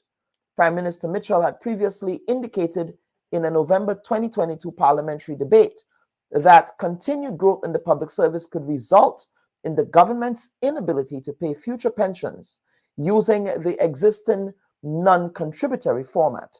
Now, Brian Grimes, president of the Public Workers Union, said that in principle, the union is in support of the government's decision to reform the pension plan for public workers, especially for those who are on government contracts or non-established workers in the service, but at the same time have expressed concern over a lack of consultation on the issue. Now, for the next segment, we discuss the new proposed pension plan and its impact on public sector employees with two union representatives of the Public Workers Union and the Technical and Allied Workers Union. Now, we did extend an invitation to Labor Minister, Senator the Honorable Claudia Joseph, to appear on the program, but our messages and calls were left unread and unanswered. We also reached out to the chairman of the Pension Reform Committee, Dr. Curlin Gilchrist, who indicated he was unwell at this time. We also extended an invitation to the Grenada Union of Teachers to send a representative for this segment. But like previous occasions, they have, for the fourth time, turned down our invitation. I have to say, this never happened under the previous president of the Grenada Union of Teachers. It only started happening under the presidency of teacher Jude Bartholomew, who is the current president of the union. Gentlemen, welcome to this week's edition of the Bubb Report. It's certainly a pleasure to have you here, and we certainly look forward to having a very robust conversation on this very important issue. Welcome to the program, gentlemen. Mr. Grimes, that is, and Mr. Bert Patterson. I'm not going to make that mistake and call you Dr. Bert Brathwaite again, as I did in the last program. So that would be appreciated. So it's certainly a pleasure having you here, both of you gentlemen here, to appear on the program. Now, we will begin by asking you both why you chose to not send a representative on the pension committee, but to complain that no consultations were being held. I do want to remind the national community about the conversation that unfolded with Senator Claudia Joseph the last time she appeared on the program in tandem with Mr. Patterson. So let us play that clip first, and then we'll get into the conversation. All stakeholders, a pension reform committee was set up, headed by Dr. Curlin Gilchrist and including Deputy Permanent Secretary Finance, Ms. Siobhan Britton, Ms. Janine Bernard, who is one of the legal drafters and lawyers at the AG's chambers, P.S. Marshall, I can't remember the other person, and the Trade Unions Council were invited. There was a position for the Trade Unions Council to be on the Pension Reform Committee. They never took up that seat, despite repeated invitations. The composition of the committee included a space for the Trades Union Council. They never took up that seat at the table and speak on behalf of the members. They silenced their own voice. What was done, however, in the consultations, the unions were met with. The individual unions who comprise or who represent public sector workers were consulted. There were meetings with them. And so through that route, the voices of the workers through their respective unions were heard. But the TUC opted not to participate in the work of the Pension Review Committee as invited by government. when the new scheme is rolled out, we are satisfied. We are satisfied that the workers will embrace the scheme. We are satisfied that they will embrace the scheme, and mainly because, as I said, it's a good scheme. It offers advantages, some advantages over the existing one. Both will have advantages and disadvantages, and the option for workers would be nothing, as obtained from 83 to 2022 for everybody. We've done what is constitutionally right for those persons who are already confirmed. But there's no constitutional obligation by government in relation to people who are not confirmed. And as we regularize people, we want to make sure that they are whole, they have security of tenure, and they have a pension on retirement. And that is what the new scheme is about. The old scheme simply cannot sustain a pension, public sector 7,000 plus strong. It's just not possible. And I guess that's why, one of the reasons why the previous administration didn't tackle it. But we are different. We don't shy away from making hard decisions. And so we are going to implement a new pension scheme so that all public sector workers will have pension on retirement. Mr. Grimes, I want to begin with you. The government is saying that they met with you. In fact, the government held several public consultations on this issue.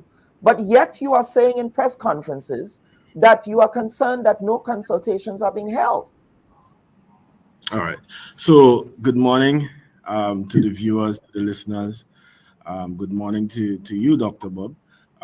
It's always a pleasure and an honor to be on your program. I will get to answering your question very, very soon. Yes, but it's a double pleasure. It's a double pleasure this morning because I'm sharing it with Comrade Bud Patterson. Whether or not you know it, he is a very, very young retiree. TAU, TAU, the General Secretary of TAU. So yes, he's semi-retired in that sense. And I'm very happy to be on the program with him today, having come from the retirement party last night. Because there was a retirement party. Congratulations. Yes, but he speak on it. Okay, I'm letting the cat out of the bag here. But you know, I'm really happy to be here because Bert has been one truly one of my favorite trade unionists to work with, to sit at the negotiating table with, and to learn from. He has a deep reservoir of knowledge. So yes, he says he's retired, but I'm watching the space. I know he's a hard worker and he'll find some way to contribute to the movement while he's on retirement. So just to get to your question very, very quickly, the Government of Grenada never wrote to the Grenada Public Workers Union to sit on the pension committee, right? As was stated, they wrote to the Grenada Trade Union Council.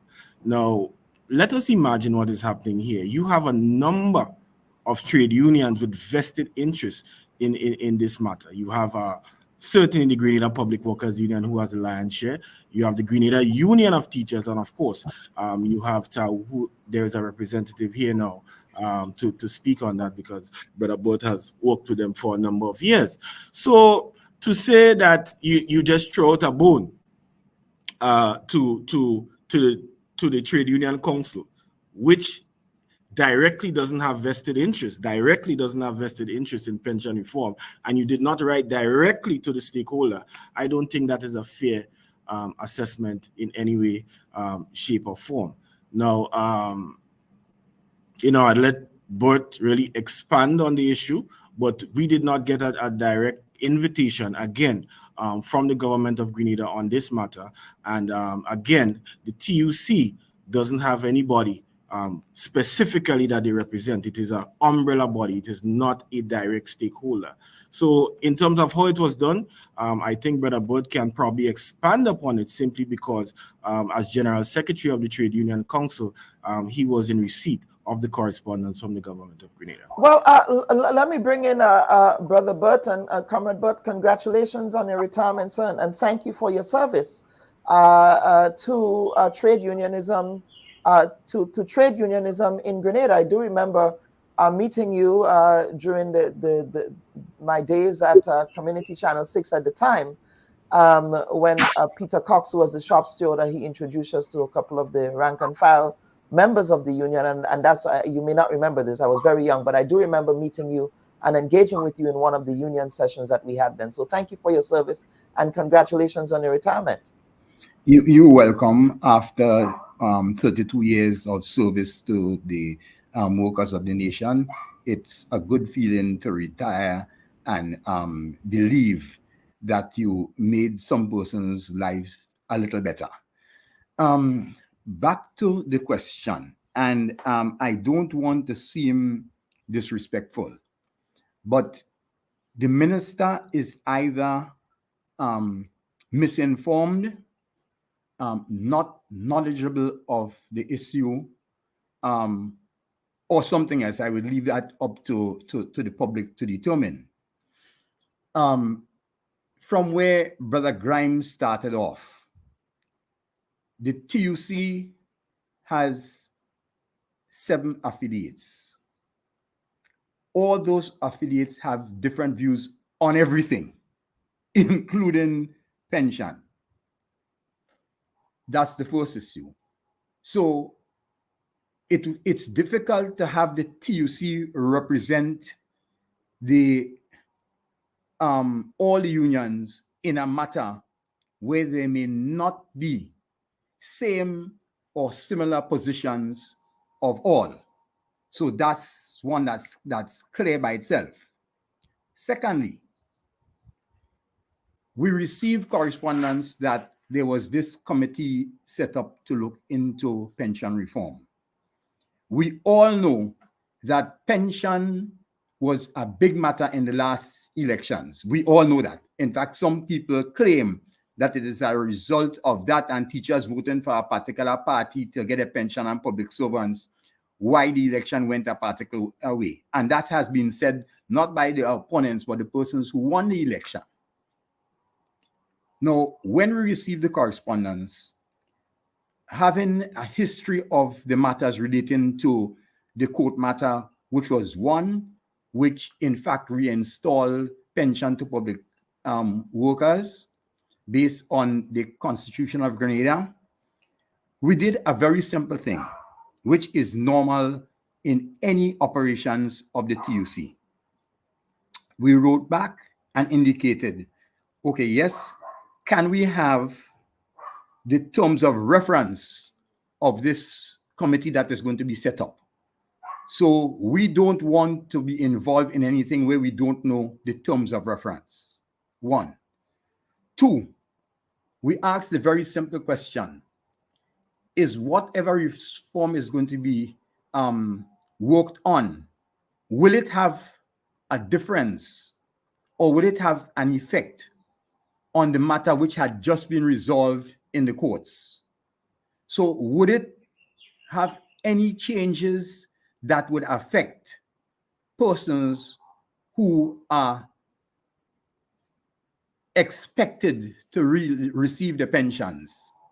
We never got a response to that correspondence.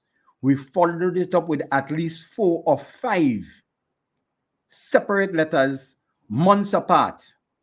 So apparently, while this committee was meeting and we were asking, well, what is the terms of reference? And will this matter, is it disengaging the matter of the court case, or will it be engaging the matter of the persons who would have won their case and are now receiving pensions? And we never got a response to that correspondence. We will be very foolhardy, especially where we represent 7 unions, to engage in a matter. So, for example, if I were appointed to be representative on that committee, what would I say? What would I say? Would it be representing TAU, or would it be representing PW, or would it be representing teachers, all of whom may have very different ideas relating to pension, and in fact, who represent workers who are slightly different in the outlook and the actual work that they do and the ability to retire comfortable at a particular age. So it is totally misleading what the minister said. And I'm saying I'll give her the credit that she's uninformed. But that's the information which can be looked at any day because we can share the letters with anyone who asks. Yeah, well, certainly, I would like to get my hand on the letters, but the Trade Union Council is an umbrella organization which represents all of the trade unions under its remit, and therefore, the counter argument here might be, well, you ought to have some measure of delegation of responsibility. That if this invitation came to the council, that the letter or whatever correspondence would be directed to the specific unions under your remit that the pension reform would affect. Okay, so let me get to the meat of the matter. Yes. Which is the matter that may not be mentioned either by the minister and her group and team, and we have not been mentioning it as much as we should. Any pension reform or any matter of pension, in particular, one way workers have to pay into is one, a benefit, and two, for funding is a cost. We hold, when I say we, the unions, we hold certificates which says legally any matters relating to the benefits, cost, or anything to workers must be negotiated with the unions. Now, if we participate in whatever reform committee, that is not negotiations. I'm saying it directly. What the government is avoiding is negotiations with the union. I am not a legal person, but I'm not even sure if that is legal. So I, as General Secretary of TUC, can't go and sit with the government and make decisions and discuss, because this is not negotiate. Apparently negotiations has ceased. I cannot go and make decisions which workers would have to pay either 6 or 3% of their income, because it would cost them. What the reforms that have been announced, workers have to pay, in addition to NIS, 3 or 6% of their wages based on their level of salary. I, as a member of TUC, in fact, they should take me to task. Were I to go and sit on a committee and negotiate and decide that the teachers must pay 3% of their salary or 6% of their salary, is totally improper. And let me see, it is obvious that the government of Grenada doesn't view the trade unions as a party to negotiate with. I want to repeat that. The government doesn't view the trade unions, and I've been hearing the word all the time, this is not about consultation, this is about negotiation, because this is not the no. NIS was done in a similar matter, let me see, but NIS affected all the workers of the nation. So NIS was like tax. The government decided that we would create this entity, we would fund it this way, and once you are a worker in Grenada, then you have to pay a percentage of your salary. So NIS is literally like tax, like a social security tax, which is different. In this, it is a specific group and groups of workers that will be affected and would have to pay. And we may or may not have a chance to go into what we've seen, because I can only say, let me say,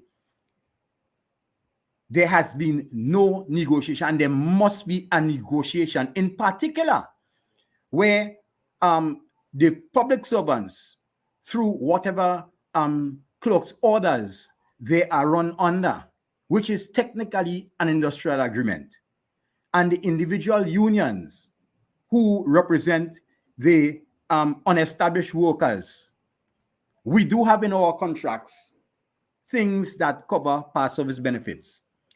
The only how those can be changed is if there is negotiation.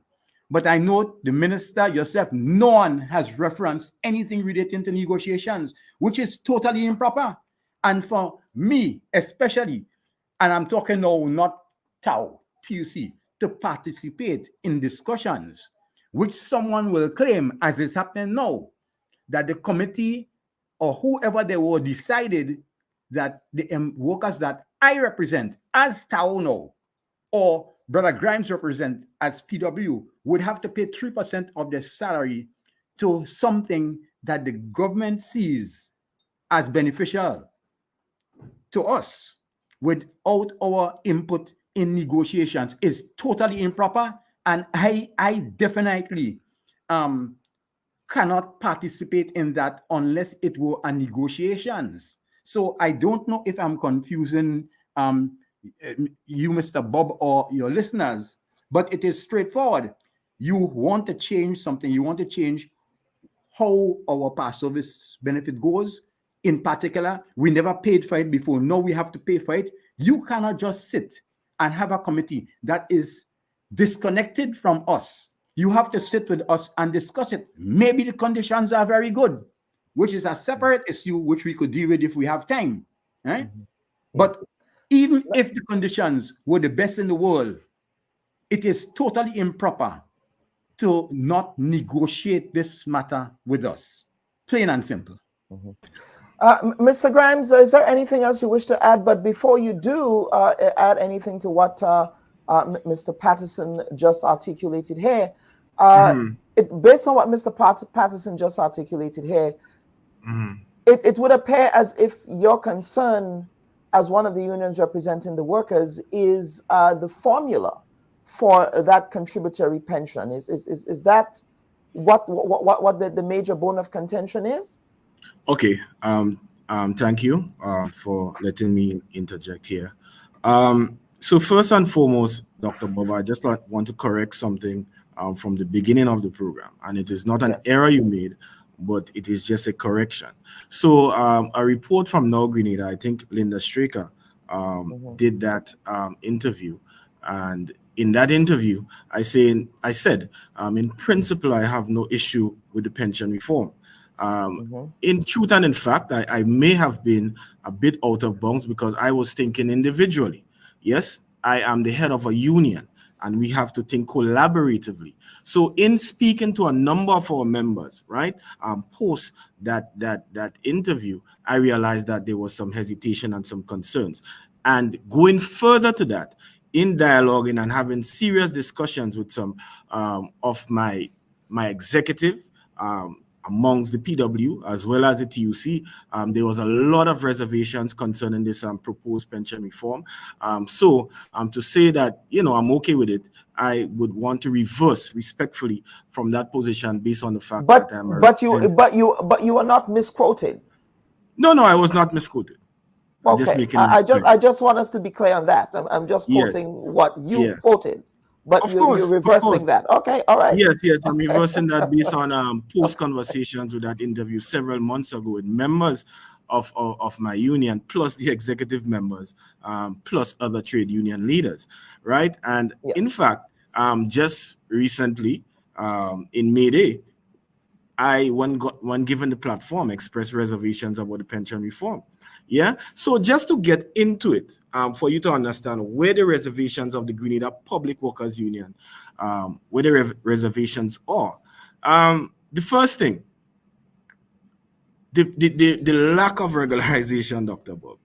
It is, and I'm linking regularization with pension reform. Yes, the lack of regularization, it's hard for me to really get an adjective to describe how poor the implementation has been. It has been abysmal. It has just been a terrible implementation process based on what was so robustly promised by the administration. And I want to zero in on a sector, even though I represent many sectors in the public service, the health sector. This sector has been in crisis. And this administration, via a social contract they made with the people of Grenada, stated that they were going to fix healthcare. Guess what? Healthcare, there are multiple factors to fix healthcare.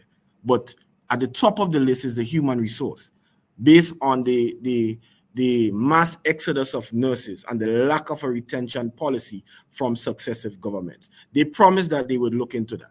To date, I would invite anybody from the media or anywhere to go and speak to nurses and ask what it is about the regularization process within the health sector. It's absolutely poor. The nurses continue to go. The nurses continue to be frustrated. It just seems as though the administration believed that throwing $500 that was eventually taxed at the nurses and some of the health sector workers, that will be a panacea, a silver bullet for the problems there. But we said it before, regularization is a key factor in fixing some of the problems that the health sector faces. So I just zero in there. Secondly, apart from regularization, the issue of a pay and grade review. Think about it, Dr. Bubb, listeners, viewers, all. This pension reform would call for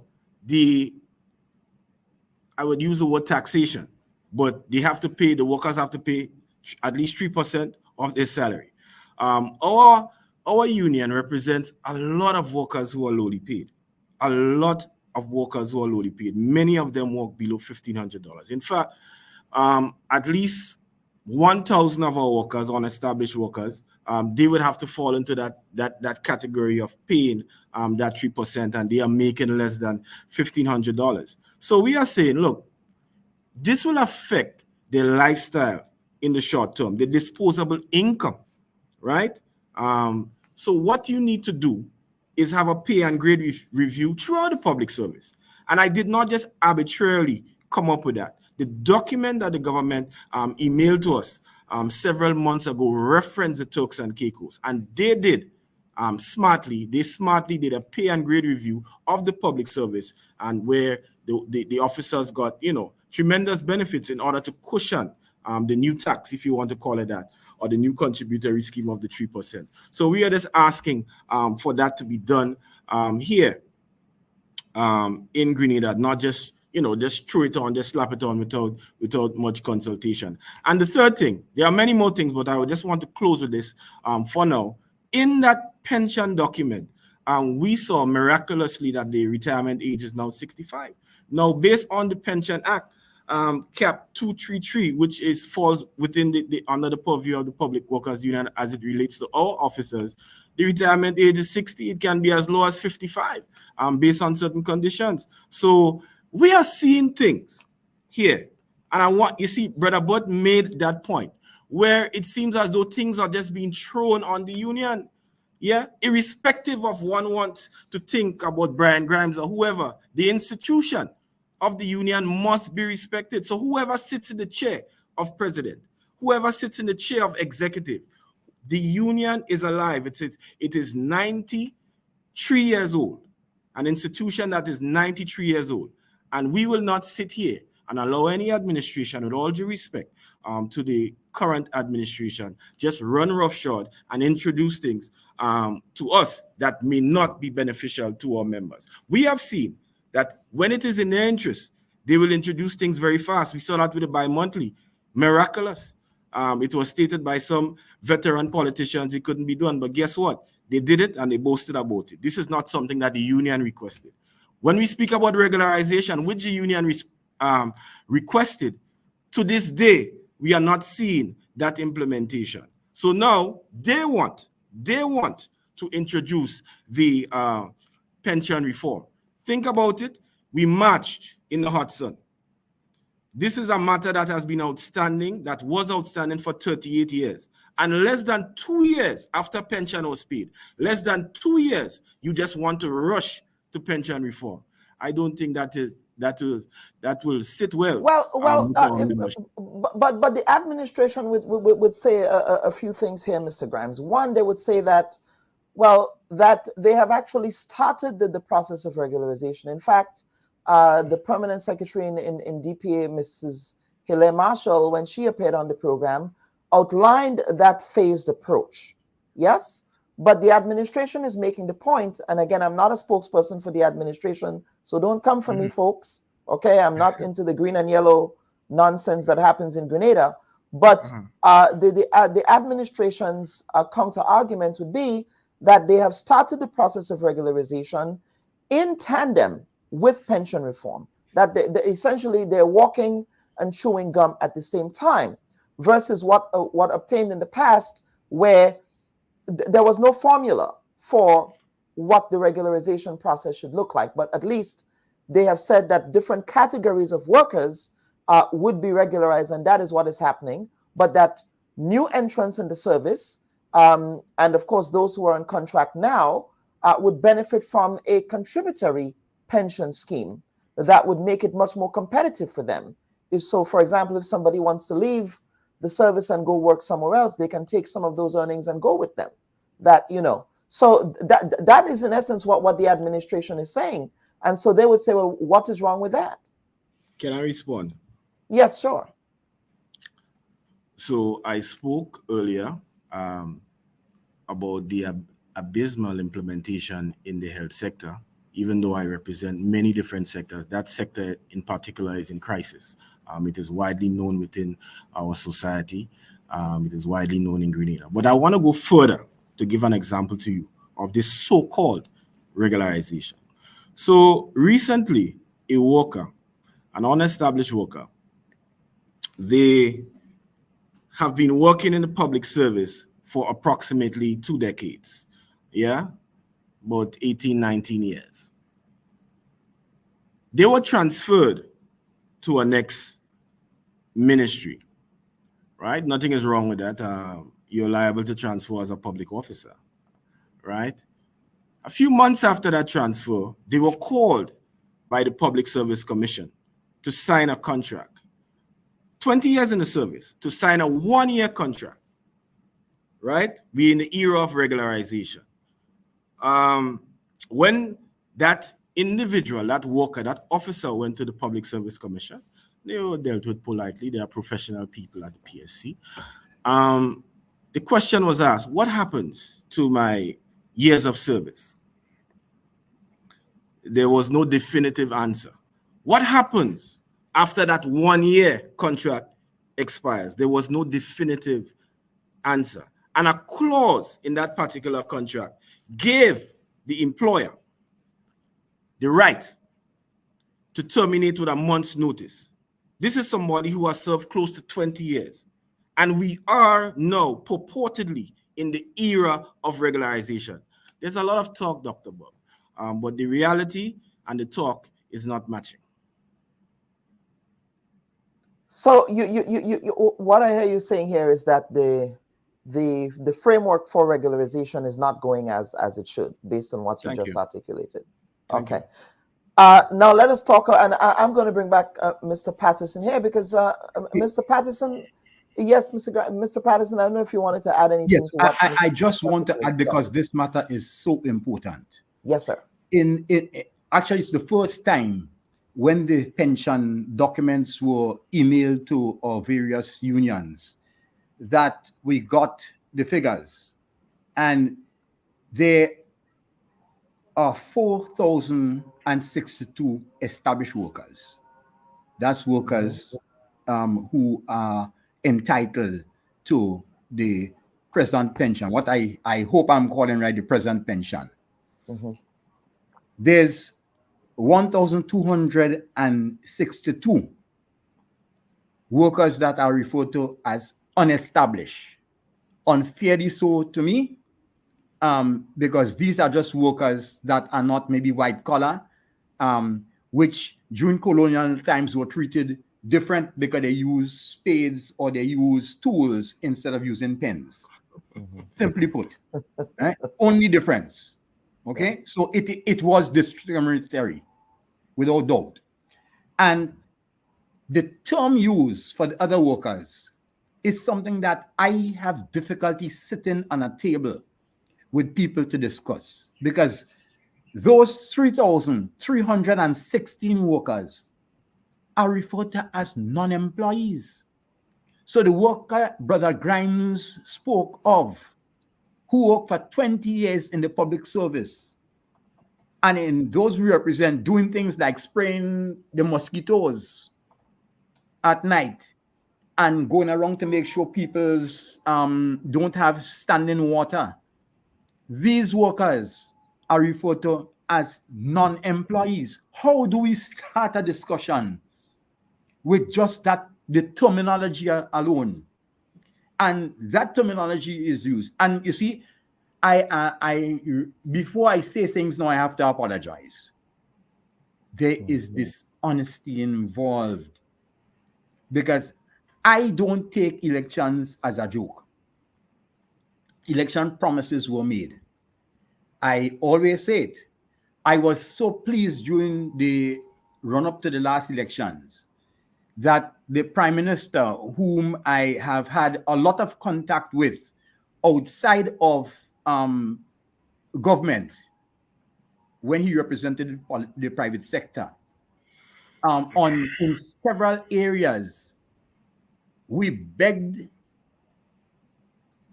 spoke to, demanded that workers under the law, under Section 29.5, once you work in a position that is not replaceable tomorrow, and someone else has to do it tomorrow, to put it in layman's terms, you are a permanent employee.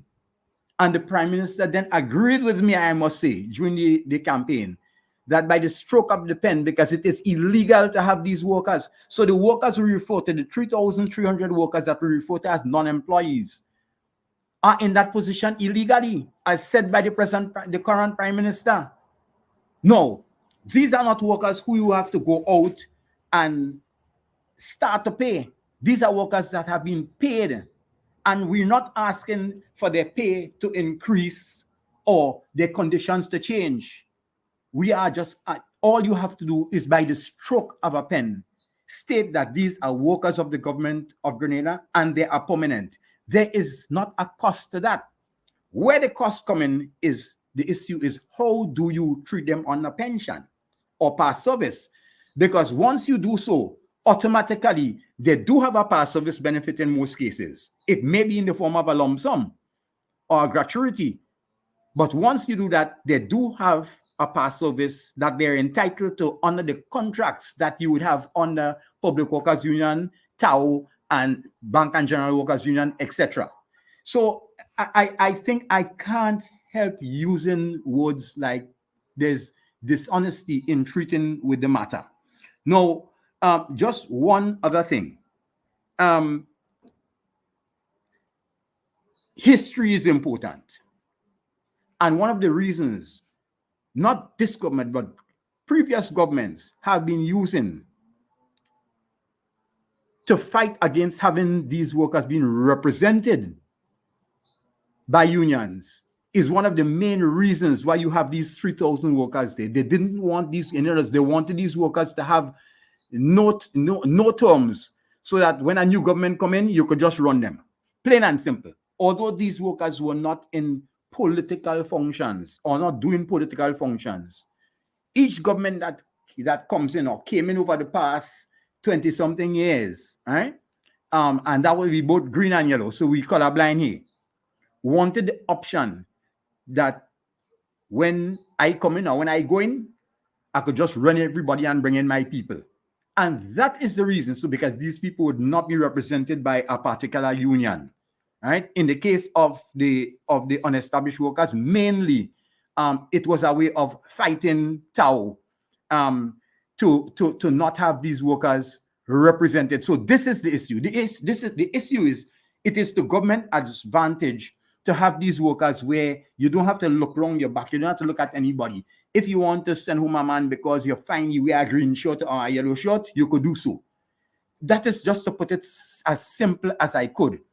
And even now, after the last political campaign, where the present Prime Minister indicated that all that has to be done is a stroke of the pen, because it is not a cost to the government, because the conditions of employment wouldn't change, other than some of them may now be entitled to a one-off past service benefit, and all that has to be negotiated.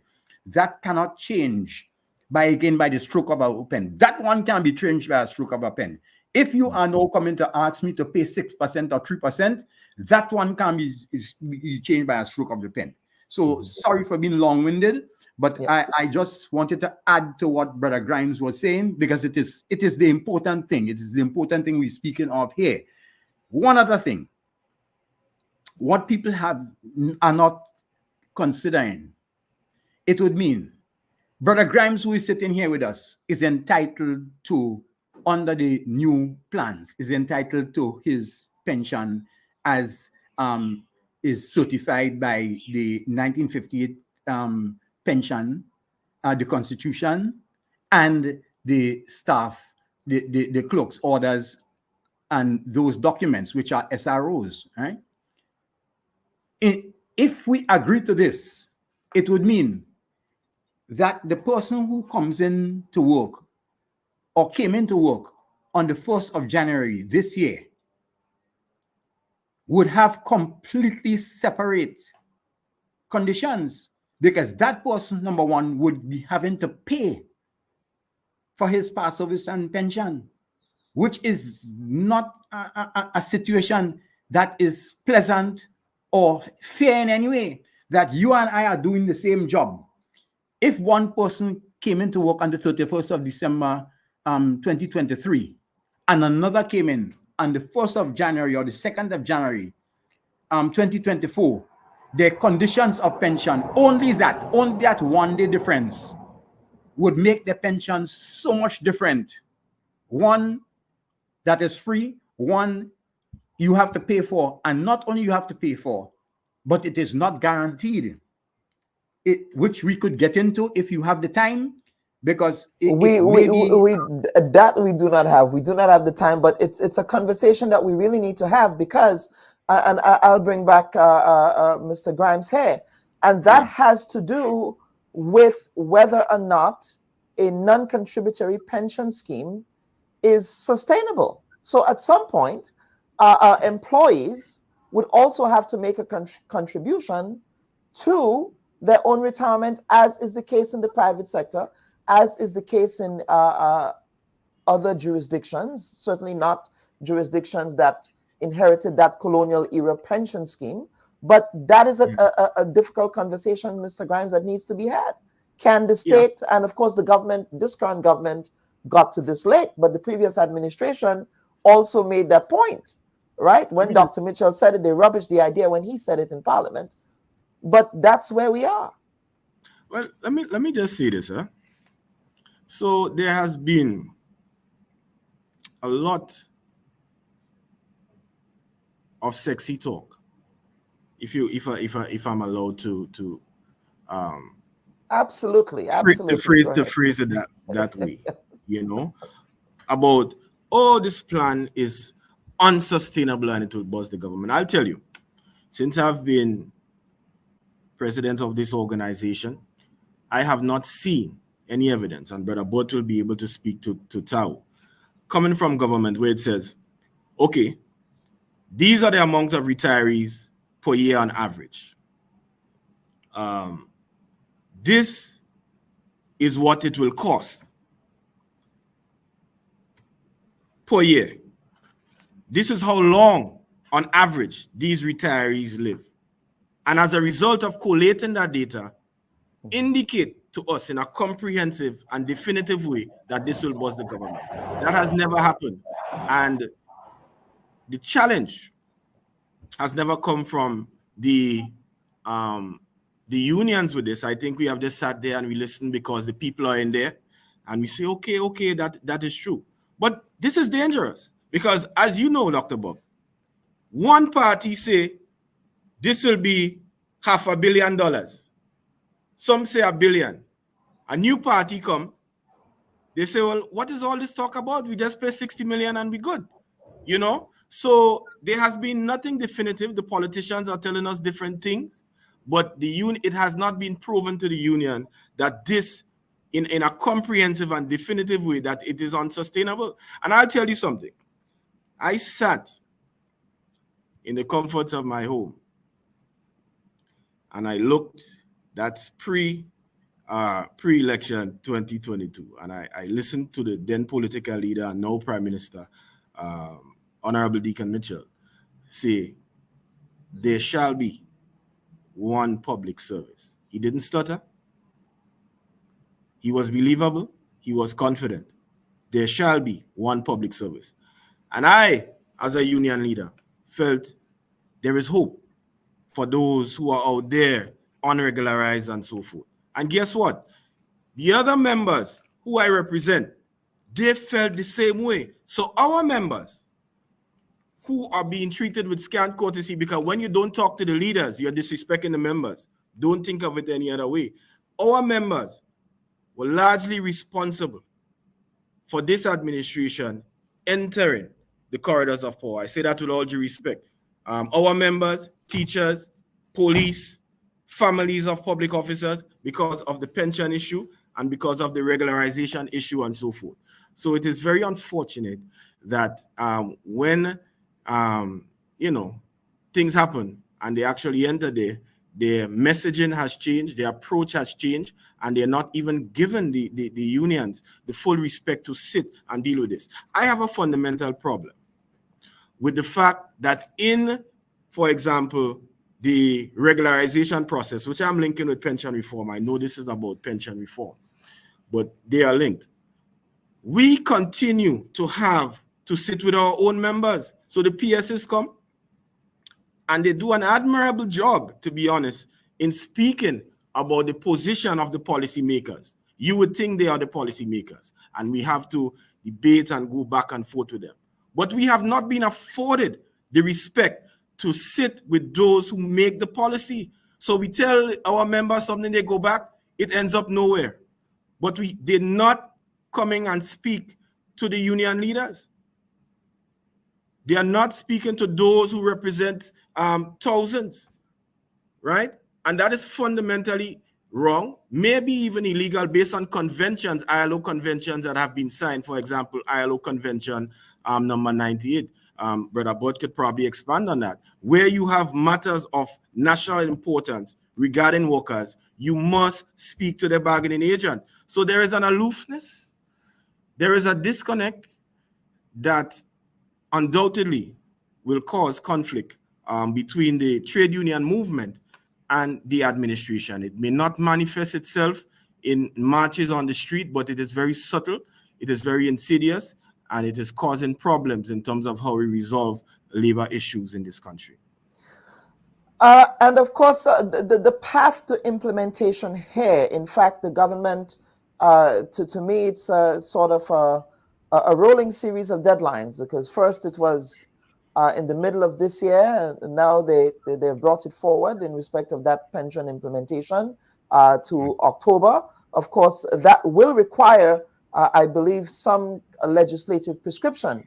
In fact, they must go before Parliament to make changes. It might be a constitutional amendment, and you gentlemen can correct me if I'm wrong, in order to implement this new pension scheme, right? So what will be, let's just game this out. Let's say that in the next Parliament sitting, I've not seen what the order paper, of course, the next Parliament Parliament is now prorogued until we have the new opening of the new session of Parliament shortly. But perhaps that might be the first legislative item on the agenda for government. They said October. So if the government decides to implement that as it is their intention following the conclusion of consultations, what will be the union's next move? But Mr. Patterson, as the TUC, I'm starting with you there. Okay, if I may, yes, sir. You're totally correct. Because I'm not a legal person, it may very well mean that some of the laws on the books now may have to be changed. 1. 2, I did delve into the issues of present contracts that the unions hold would have to be changed or amended or outlawed. Put it this way, I don't know the legal ramifications of that. Mm-hmm. You mentioned the Constitution. We know the Constitution ain't changing, right? We know that. Even to put Karaku's name on the passport on the name of the nation failed. So we know that not changing. Mm-hmm. And that is the real problem, that we may wake up tomorrow and hear that the government is going to Parliament to make these changes. And as of now, I'm not sure if the Public Workers Union has had those discussions, but definitely Tao has not had those discussions. And let me just give you a short list of items that would be of concern were it to go to Parliament.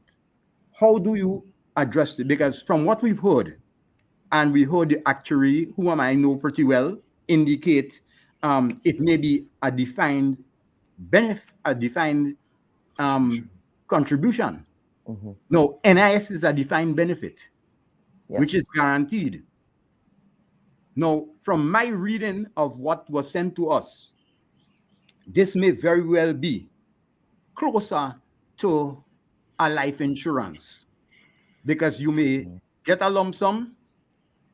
Your balances would either buy an annuity, and in the event they decide when the annuity is finished, if government would guarantee the rest, and that in the documents we receive has not been made clear. So we don't know if when your annuity finish after 10 years or 12 years or 15 years, even if you live for another 15 years, we don't know what happens. As of now, we don't know what happens.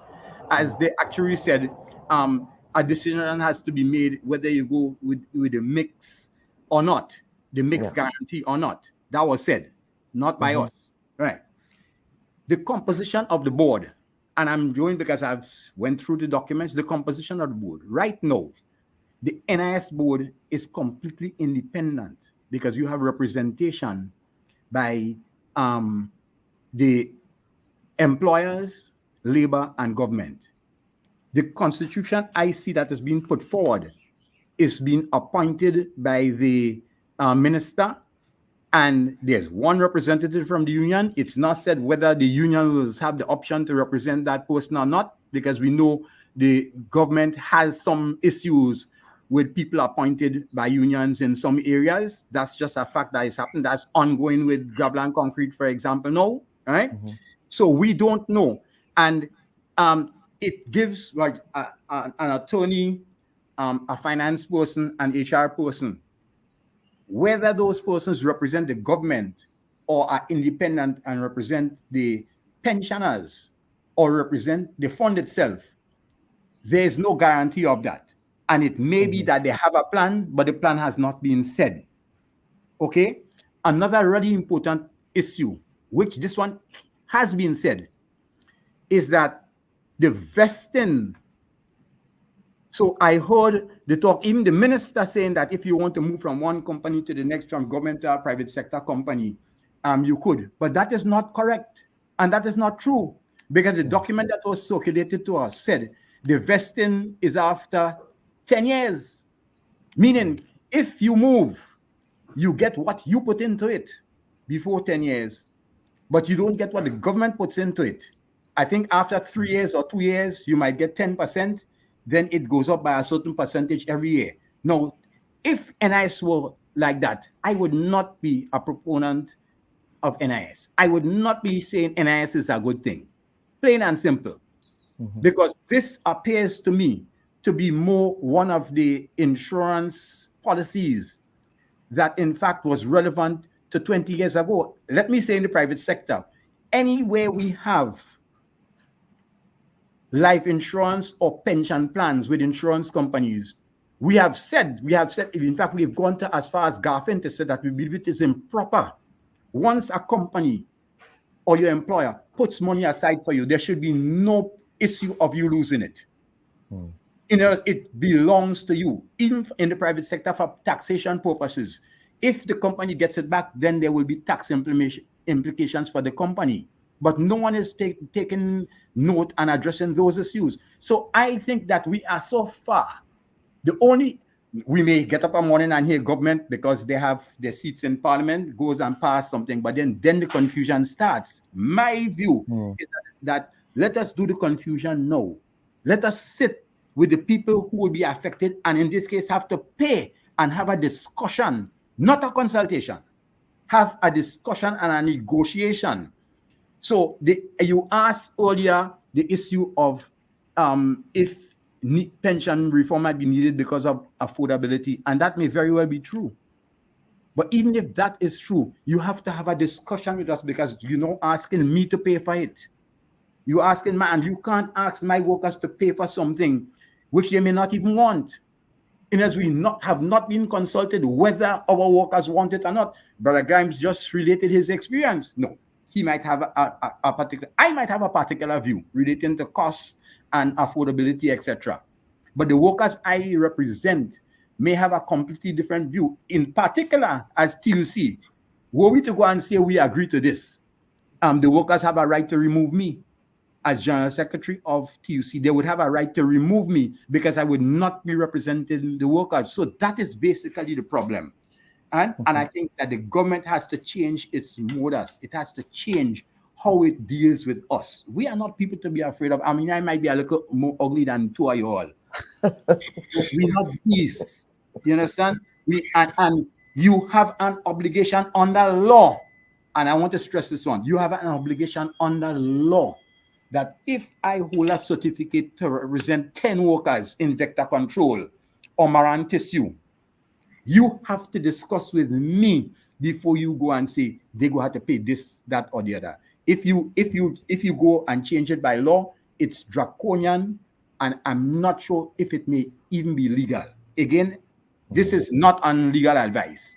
So absolutely, but I'm sure that perhaps Mr. Grimes and the union is that going to be? Are you going to be following the TUC's lead here in respect of how you will respond to this proposed change? No, we would not be following the TUC's lead per se, but we will be discussing. I stated earlier when I came on, people like Bert Patterson, who's on the program, they have an incredible depth and resource of knowledge, but we are a sovereign organization, and I'm here representing PWU. Next union might have a different perspective, or next union might have a different perspective, but we have the biggest stake as PWU. Now, I want to say something. I brought up a couple points earlier, but there was a point in discussion with members of my executive on this pension reform. And one member of my executive, or a few members of the executive, they said to me, look, according to the Constitution of Grenada, pension is in principle a charge on the consolidated fund. Yes? Now, with this pension reform, you will have a board of directors in charge of it that will change periodically, right? Maybe every 3 years. With all due respect to those who will end up being on a board if it comes to reality or whatever it is, you have different personalities, you have different agenda.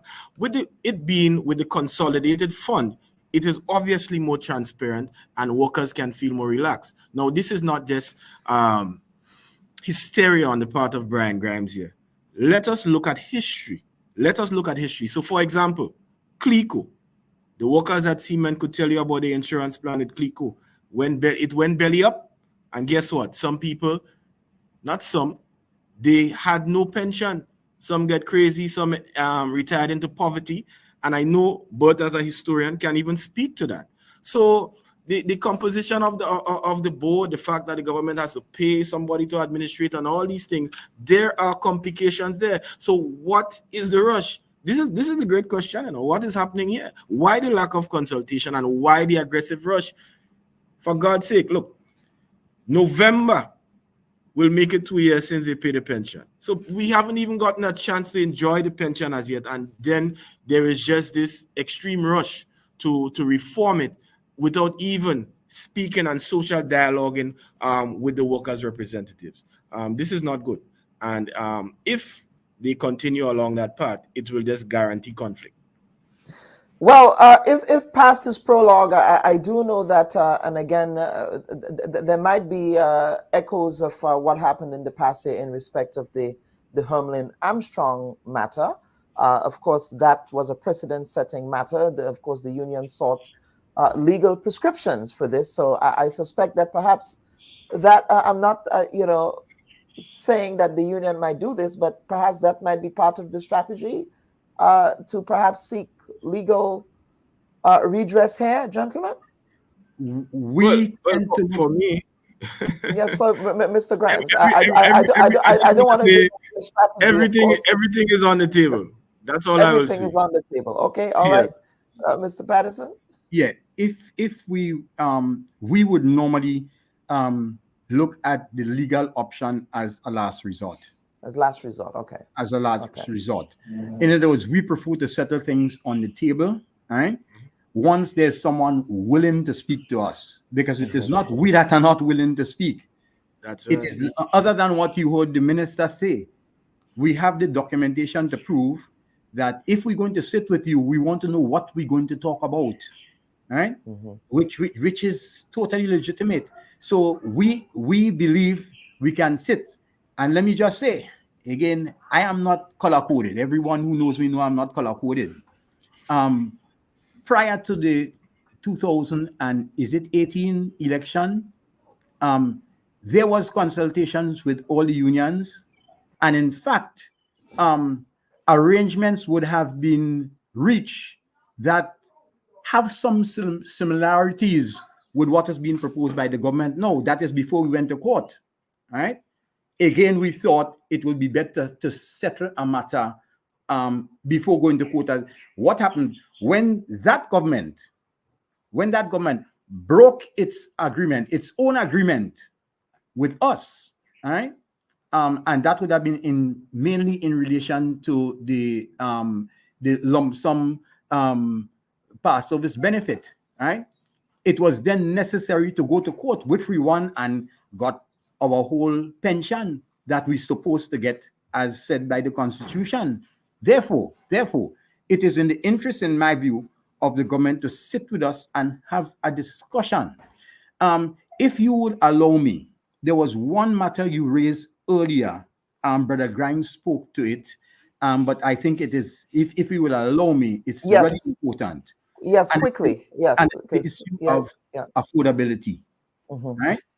Again, I will sound somewhat political, but not party political. Because if you were to go through what the governments of Grenada, that's both NNP and NDC, have given away in the past, and if you want me to start naming them, that's all right, right? Sugar factory, right? Gave away literally 1,000 acres of land for absolutely nothing. 1,000 acres of land, roughly, for absolutely nothing, right? We have the lagoon, and the last 13 acres of land in St. George's proper was given away for $1. 13 acres of land. And the rights to the lagoon forever was given away for $1 single. The Mount Hartman estate. NCB. When NCB was sold, the minister then said, after 2 years of operation, NCB had made back everything it had spent when it was sold to the Trinidadians, right? Grenada's oil reserve, or supposed oil reserves, if all these items were utilized for the population of Grenada, right? Or put in a trust, or given somebody like an NIS to manage and run, an independent person that didn't have political issues, then a pension like that would be peanuts to pay. So on the issue of affordability, don't look to see how you could pay for it. And the present government has said, not a problem. So how has it become a problem now? And you are witness to it was said. Is the last government that wicked that they didn't want to pay it? But it is totally affordable. That is what was said prior to the election. After the election, we know here it's not affordable. And in our view, stop doing the things you've all done in the past and let us see how we could pay for it, because it is affordable if the things, some of the few 5 items I just mentioned were treated to the benefit of the Grenadian population. And I say that one is colorblind because all of them did it, right? So sorry, I had to get that in because it directly relates to the question to affordability. All right, Mr. Grimes, we have to close the program, so I'll go over to you for some closing comments. Perhaps the pen caught a stroke. I don't know, maybe the pen caught a stroke. So it was supposed to be the stroke of before I gold. go, But go ahead, sir. Directly into the meat of closing comments, just to piggyback on a point Brother Burt made about engagement, and we like social dialogue first. That trust me, that is totally the view of the Grenada Public Workers Union. So on our end, for example, we wrote the DPA on the 25th of June, and by extension, the Government of Grenada on the 25th of June, asking for the regularization numbers. Yes, we haven't gotten a response into the numbers yet, right? We wrote on the 22nd of August with some of the things I discussed here today in terms of the concerns we have with the proposed pension reform. We have not been dignified with a response as yet from the Government of Grenada. We wrote, the CABSEC was copied in that. So therefore, the cabinet should know about it, right? So this is where we are. Just to close, I would want to say and speak directly to the members to let you know that we are definitely seeking your interest on this reform. Pension, in terms of its restoration, took almost 4 decades. It took marching in the streets, marching in the sun, marching in the rain. Yes, it took going to court. It took resubmitting the matter in court. It was a lot of blood, sweat, and tears as far as the union is concerned. And I think it was well fought and well won. I will say, as the current president, because these positions change, as the current president of the Grenada Public Workers Union, I am not prepared to give away the hard-fought benefits of the workers via different means. That is not going to happen under my leadership. I say that with all due respect. And advice, respectable advice to the Government of Grenada, we are open to dialogue, and we don't just want to talk only to our members. It will be well if the policymakers dignify negotiations and sit with the requisite bargaining agent. So that is what I would like to close with. Thank you. Mr. Grimes, thank you for appearing on the Bubb Report, sir. And it's certainly an important conversation that needs to continue to happen. Again, we will attempt to, following the passage of legislation, to have a follow-up program where we can bring all sides and all parties together to have a robust discussion on this issue. Mr. Patterson, over to you, sir, for some closing comments. Mine would be could be very short. All we asking is that we represent the workers whether you like us or not.